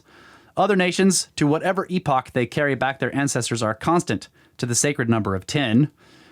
In Chaldea, or Babylon, Berossus, writing in the 3rd century BC, enumerates 10 antediluvian kings whose fabulous reign extended for thousands of years. The legends of the Iranian race commence with the reign of 10 Poseidon kings. In India, we meet with the 9 Brahmadikas, who, with Brahma, their founder, make 10, and who are called the 10 Petris, or fathers. The Chinese count 10 emperors partaking of the divine nature before the dawn of historical time. The Germans believed in the 10 ancestors of Odin, and the Arabs in the 10 mythical kings of the Adites. Although Babylon is supposed to have had 10 kings before the flood, it must be noted that they reigned successively rather than concurrently, as was the case in Atlantis. Egyptian historian and priest Manetho called the first sequence of Egyptian god kings Aretians. So the idea emerges that Manetho's god kings are the same rulers as Plato's kings of Atlantis. Plato gives the names of the first 10 kings as Atlas, Gadieros, Amphiris, Euaemon, Menessos, Autochthon, Elapsos, Metor, Azazes, Diaprepes. Our Cedric Leonard is convinced that Manetho's list of Egyptian god kings is, in fact, a list of the first kings of Atlantis, and expands on this idea on his website. Is it possible that it's a mere coincidence that a tale of a world distant in time and space, consisting of 10 kingdoms, is present in so many ancient texts all over the planet? Storytelling over thousands of years may change the details, but it seems likely that there's a common root. Maybe the story of a doomed continent or isle, the survivors of which reach the coast of other, still less developed cultures, influencing the evolution of those peoples. Some very interesting pieces of this puzzle can be found on the other side of the Atlantic Ocean, in the Americas. That's cool. Yeah. Atlas being the first. Yeah. Holding up the world. Atlantis. Yeah. Yeah, I thought that was weird, too, the ATL words. Yeah, right? Atlatl. Yeah, the Atlatl. Atlantis. And yeah. How the hell did it become the Atlatl? Yeah. Yeah, I don't know. And I like that, the idea of the kings list or whatever, the oldest kings that reigned for thousands of years were actually Atlantean. Were not people, but like civilizations. Like I like to think of them as a whole, like whatever that world was before the world destruction. Yeah. And then another one, and then a world destruction, and then another one, and then world destruction, and then finally the, quote unquote Holocene. Yeah. Where the kings are actual people. Right. Yeah. So what's the watcher saying here? The group being questioned, the R1 M269 or group R1B1A2 is found in the Y chromosome males only, which is interesting. Huh. Yeah, usually they trace the lineage through the female, right? Yeah. Break All right. time? Yep. All right. Break time.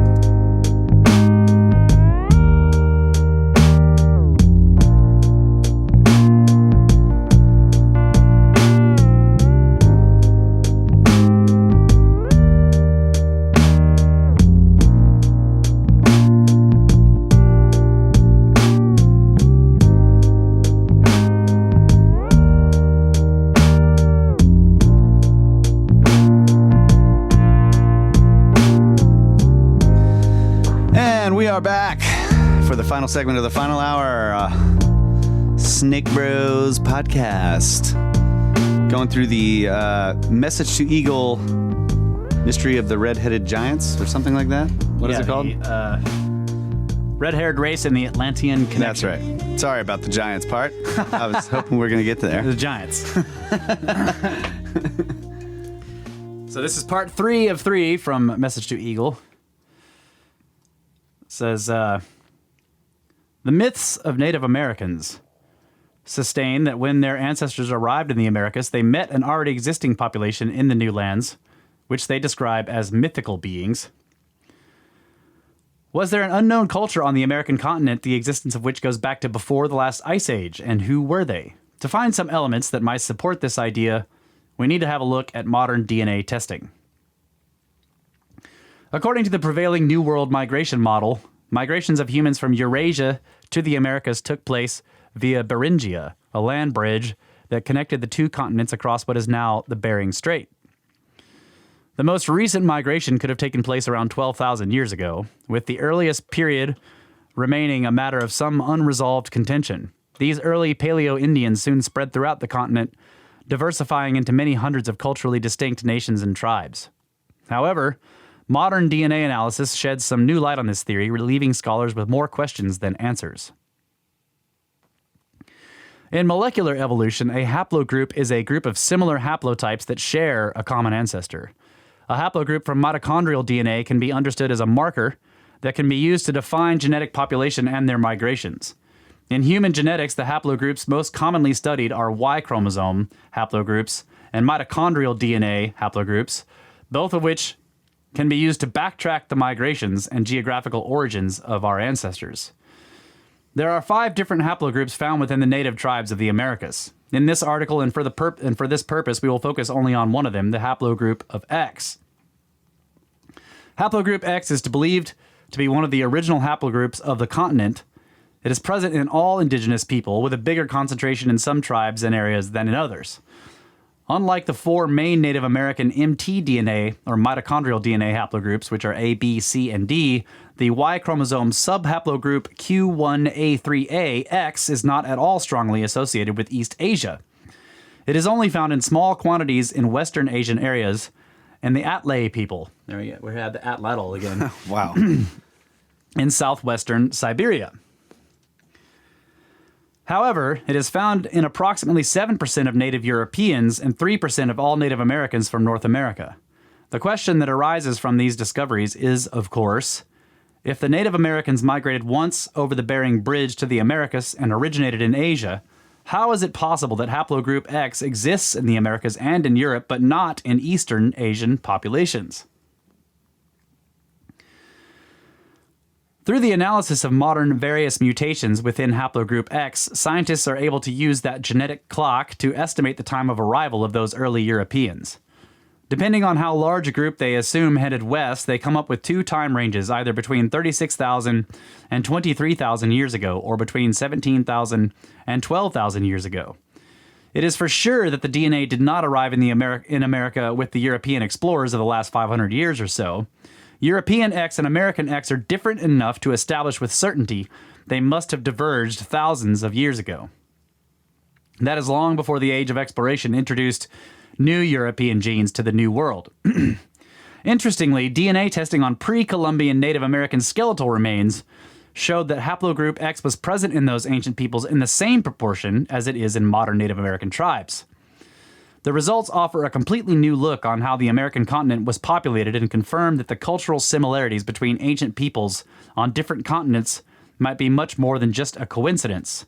Scientists try to explain these facts with new theories about the population of the New World. They believe that the Solutreans of Spain may have crossed the Atlantic using the southern equatorial current and entered the Caribbean and Central America between 18,000 and 12,000 years ago. They would have then been known as the Clovis hunters of America. Clovis, with its distinctive biface blade and osseous technologies, is the oldest widespread archaeological complex to find in North America, dating from 11,100 to 10,700 years before present, or 13,000 to 12,600 calendar years before present. However, the DNA analysis of a child's bone from 12,600 years ago, discovered in the U.S. state of Montana, I guess this is Anzac 1. Yeah, I think so. Oh, excuse me. I'm okay. Made scientists conclude that those early inhabitants of the American continent migrated to the Americas from Siberia and there are therefore of Asian origin. The recent genetic findings mentioned above suggest also that the people now known as Gaelic-speaking Celts, including Irish, Welsh, Scots, Basques, and Berbers, are a remnant of a group of people who also left Spain between 18,000 and 12,000 years ago and spent 6,000 years isolated from Europe before returning, bringing the megalithic culture to coastal Europe. That's crazy. Yeah. Considering the cultural findings of the populations in Europe from 18,000 years ago, the question arises whether it is realistic to suppose that those people were able to travel across the ocean to reach the American East Coast. What was the motivation for them to migrate, and how did they know that there was another continent on the other side? And if they didn't know, why would they undertake such a possibly fatal adventure? These questions remain, until now, unanswered. Until now. The Paiutes, a Native American tribe indigenous to parts of Nevada, Utah, and Arizona, told early white settlers about their ancestors' battles with a ferocious race of white, red-haired giants. According to the Paiutes, the giants were already living in the area. Interestingly, this corresponds to an Egyptian popular allegorical legend that seems to report the warlike conflicts between the gods and an evil red-haired race. The legend influenced Egyptian afterlife traditions and led to the human sacrifice of red-haired people. Poor gingers. Later on, as already stated in previous article, Egypt suddenly had a red-haired king. And while this is a fact that researchers accept, saying the customs had changed in the New Kingdom, one wonders what may have happened to make Egyptian people worship a pharaoh who seemingly was the descendant of their lethal enemy. Other tribes on the American continent describe the people that their ancestors found at their arrival on the continent as mythical beings with supernatural powers. This corresponds to important legends of Central and South American peoples. The Mayas and the Aztecs recorded their encounters with a race of giants that lived in their north, and everywhere in the populations of the Andes Mountains we find the same legend of a tall, bearded man with fair skin who appeared coming over the ocean. He arrived in times of great trouble when the sun had disappeared and a flood had devastated the earth, and they called him Viracocha. The stranger was a man of incredible knowledge. He was a great architect, a scientist, an engineer, and a mason. He was generous and loving and taught people how to make better livings for themselves. He was tall, physically strong, and had mythical powers that enabled him to form landscapes and create springs. He told the people to treat each other with love and respect and do good to others.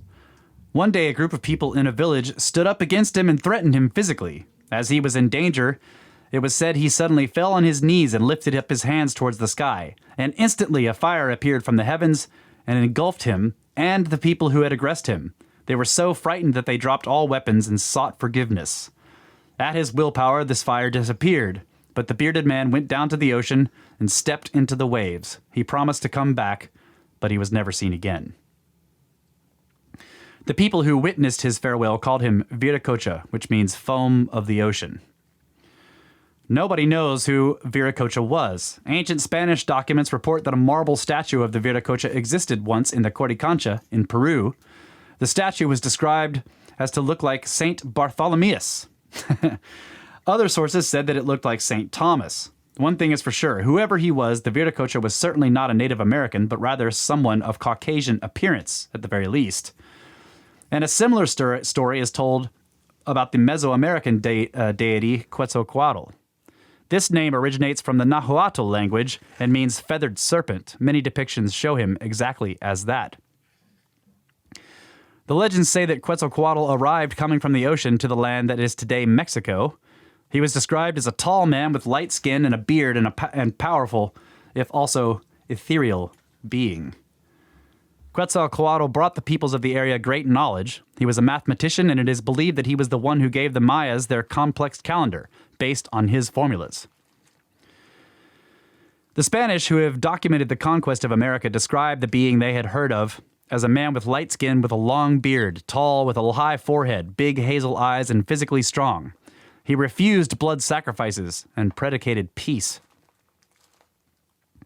Throughout the continent, Quetzalcoatl was called with different names. In Chichen Itza, he was called Kukulkan, and the Quiche Maya called him Gukumats. Both names, again, mean feathered serpent. Other names for him were Itzamana and Votan. All of these gods brought culture and knowledge to the people that came in contact with him. All of them came across the ocean, and all of them went back into the waters with the promise to return. It is very unlikely that the parallels in these legends are mere coincidence. Did the Native Americans imagine people of Caucasian appearance long before the first Europeans arrived on the continent? Or is it possible that they had actually seen such people before the arrival of the official discoverers? It is said today by scholars that the Spaniards who documented the conquest of Mesoamerica might have changed the stories told to them in a way that Mesoamerican deities became more and more similar to Europeans. But it is a widely known story that when the Spanish conquistadors reached the shores of what is today Mexico, the Aztec king Montezuma and his people went to greet the visitors and honored them as the returning gods. The Aztecs were warriors and certainly conscious of the possibility that strangers who appeared on their coasts might not have come with peaceful intentions. If the description of a light-skinned and bearded Quetzalcoatl were the mere fantasy of the Spaniards, why did the Aztecs consider these guys returning gods? Red-haired mummies of the Americas may have been survivors of a sunken continent. In North America, red-haired mummies have been found in Michigan, in Illinois, New York State, Virginia, Arizona, and Nevada. In South America, red-haired mummies and giant humanoid bones have been unearthed in Peru, Brazil, Chile, Bolivia, Ecuador, and Colombia. The finds had a major impact on common theories about early populations and their migrations, and changed the widely accepted theory of the population of the Americas entirely, enhanced by modern genetic research. The debate stretches from theories about different simultaneous migrations into the Americas and claims about racist intentions. Fact is, however, that up to the current day, no one has a clear answer to the all-over question: how is it possible that there are genetic and cultural similarities in ancient populations in many places over the globe, very distant from each other, if we assume that these cultures in those places had no direct contact? With the latest DNA results, scientists saw themselves forced to drop this latter claim. Yet, any kind of contact doesn't explain why red-haired mummies are found all over the globe, and why the cultural impact on all other peoples was so striking. And it has yet to be found out which human race members were taller than modern man and characterized by red hair. The question arises, was there eventually an earlier civilization, possibly highly advanced, that migrated into other continents? And if so, what were their motivations? Were they just a belligerent, aggressive people who wanted to expand and subdue all of their populations? But who were they? Common history about human ancestry has ignored those people's existence entirely. They weren't actually known until the evidence of their existence popped up with the discovery of these mummies. So, where was their home place? Where did they originate from? Were they really descendants of European races? Or are the European races rather descendants from a people that at some point landed on European shores? Are they the so-called Civilization X, the mysterious culture previous to everything we know about the history of mankind? Many hypotheses of the location of the mythical continent of Atlantis have been made since Plato mentioned it in his work, Timaeus and Critias. Many researchers considered a possibility that it was somewhere in the Atlantic Ocean. When it sank, some people could have managed to escape and reach the shores of distant continents. They might have brought their knowledge and culture to other tribes and peoples.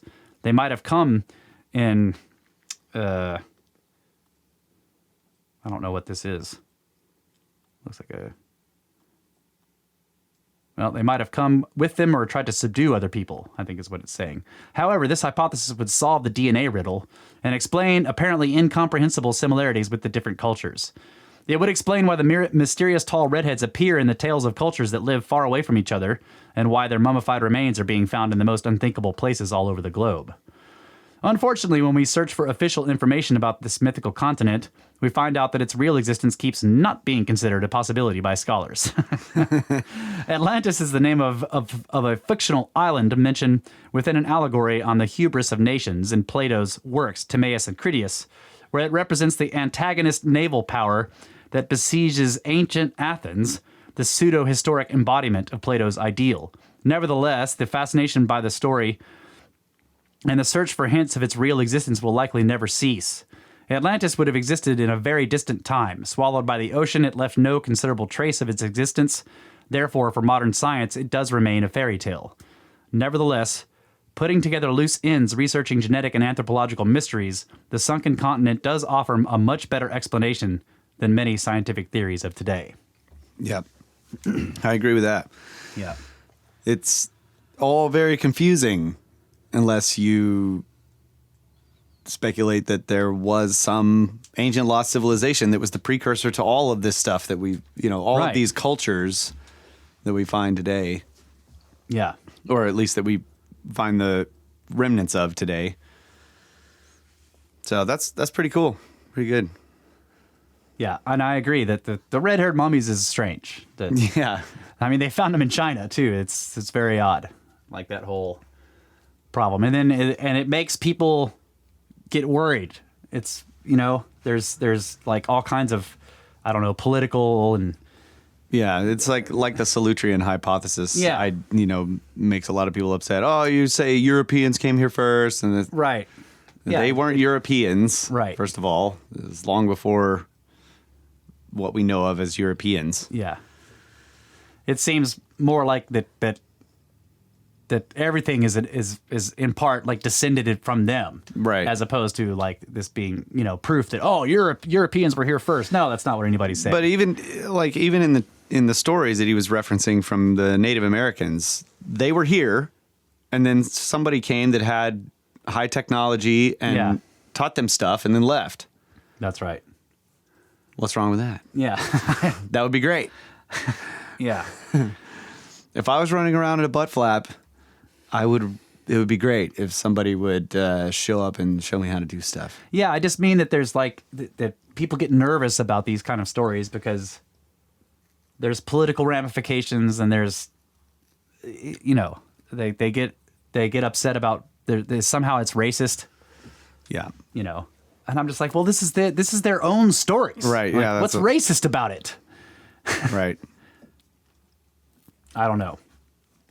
But it's hard to follow because of that. You kind of, that's what I mean. Like when you try to research the subject, it gets difficult to follow because people are tiptoeing around all this stuff. So, Gotta look at the legends. yeah, The actual stories from the actual people. right. Yeah. Watcher had to leave. Yeah. Okay, He said high one. high one.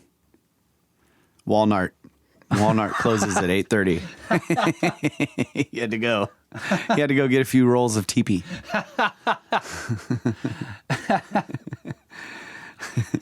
Oh man. Well, I don't know. I mean, what is the whole thing in that article about this stuff with the redheads in Egypt? I didn't know this about their sacrificing these people. I mean, Yeah, I have didn't you know heard that that either. before? No. I don't know. But the other thing that was cool was about the sun goddess, right? She's like the whole idea of the West being the realm of the dead or whatever. Like and also the entrance to the underworld. And, yeah, the interest on is that whole idea is like a metaphor for the sinking of Atlantis. Yeah. Right. It's just cool. The light of life sinks into the ocean. Yeah. In the West. Yeah.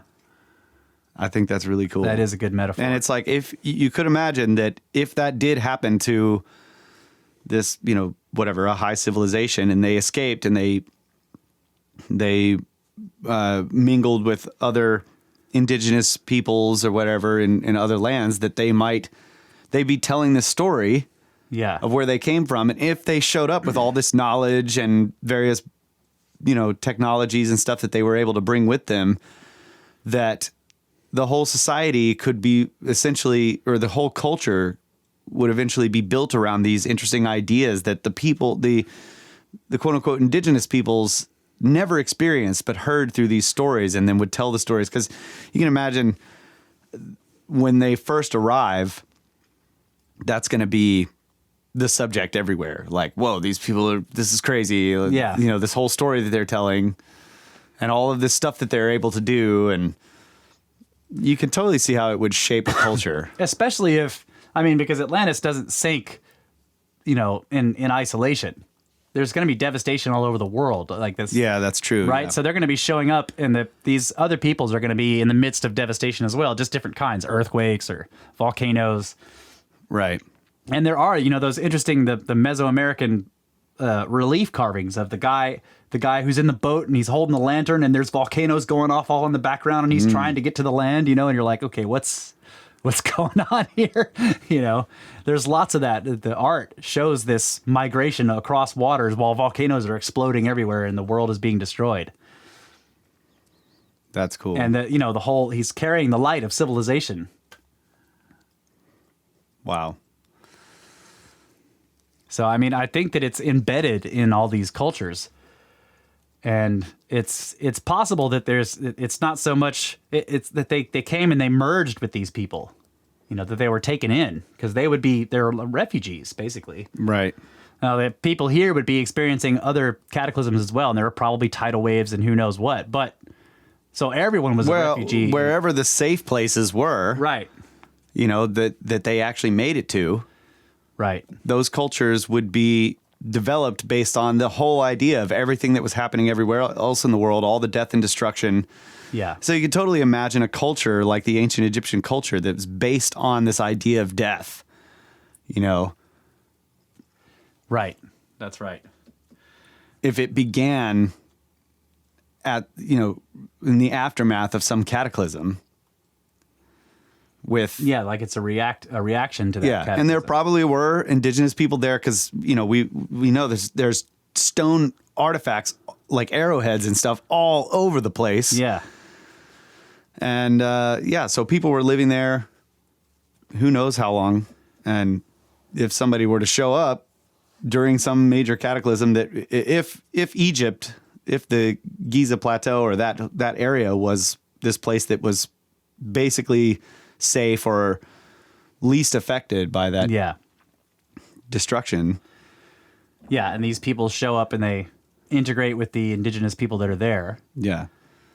And then that's where you end up with these stories where they're telling these like where you're reading the pyramid text and they're saying, well, there's this 30,000 year long history. Yeah, and it's all symbolic, because we've tried to put this into modern terms. Like if this were to happen to all of us, and say we went and mingled with one of these Central America or South American tribes or something that are uncontacted, right? Yeah. And we brought with us certain pieces of technology, and we learned their language, and we end up living there among them and learning from them how to survive. Right. We eventually start telling the stories of this is the world that we lived in. Yeah. And it's just, how could you communicate these ideas in their language where they wouldn't even have words to describe? Yeah.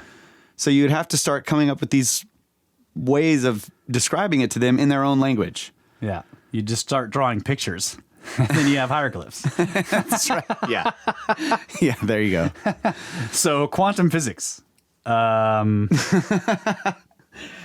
that's why it's really cool. To me, I love that exercise of trying to imagine explaining our technology that would be lost to even our own kids and grandkids who didn't witness it. Yeah.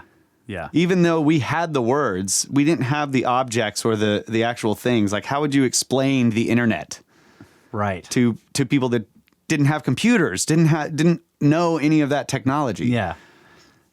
Right. It would turn into fairy tale. Exactly, because it's one thing to say, well, here's a computer, and the internet is basically this thing using this phone line, right? Or something to connect over here, and we already have a hard time understanding how it all works. Yeah.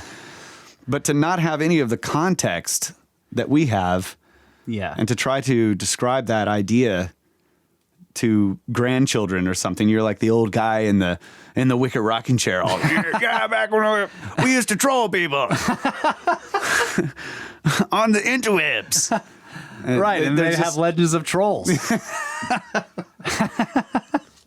There used to be trolls. Yeah, in the old world.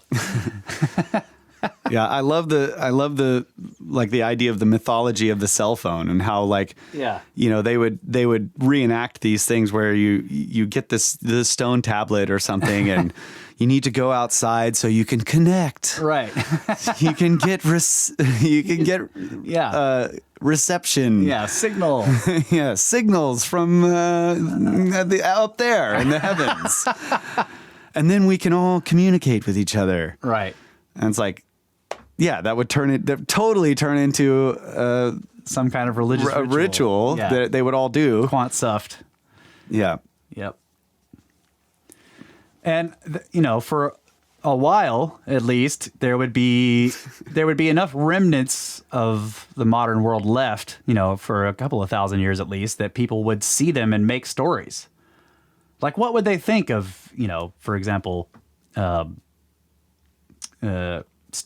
like Stone Mountain or places where people have carved enormous things into mountains.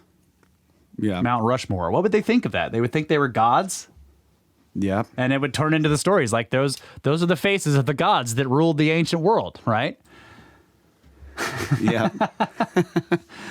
And their names would get changed and altered over time and eventually, but they would always have names.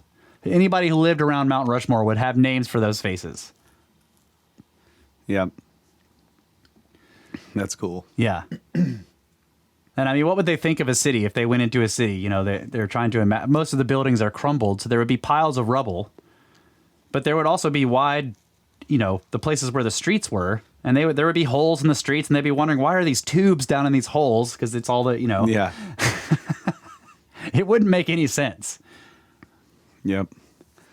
And trying to describe the fact that we went to space and we had people like up there flying around the globe. Yeah. All the time. And, yeah. I mean, it's just, yeah. Yeah, they're looking down at us. We used to like watch what they saw through our tablets. Right. Yeah. Eyes in the sky. That's right. They had eyes, and we could see through their eyes. I mean, it does sound like a lot of ancient legends. Yep. And then, of course, whatever the story would be about the complete and total destruction of that world would be huge and would be told generation after generation. Yeah. And never understood by the people telling it.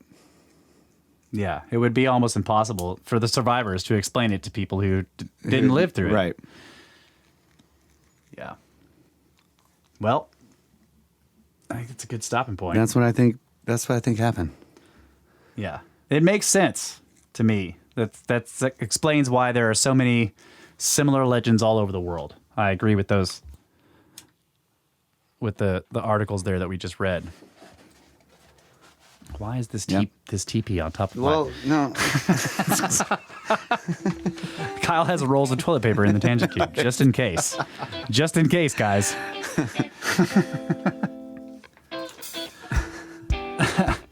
All right, I hope you guys enjoyed this quarantined version of the Brothers of the Serpent podcast.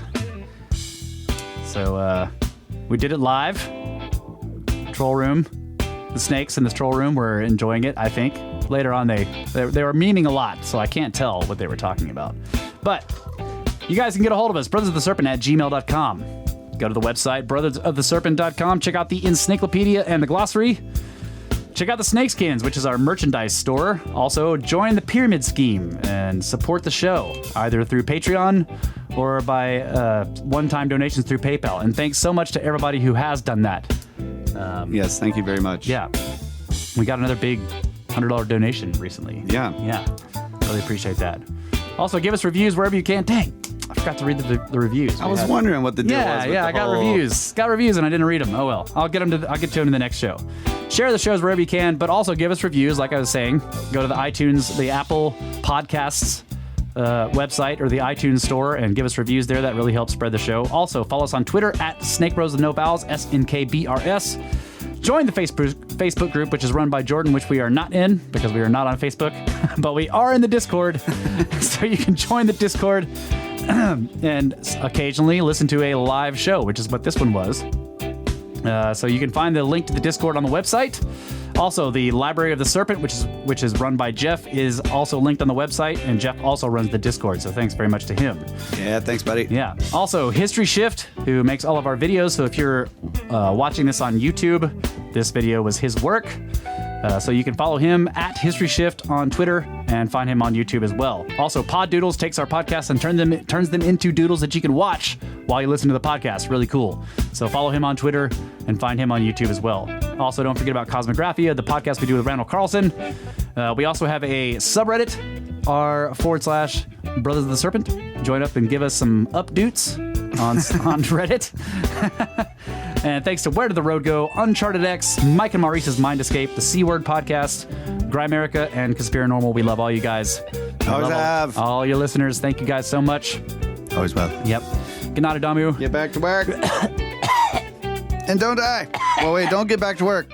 Stay home. I'm fine. Snakes.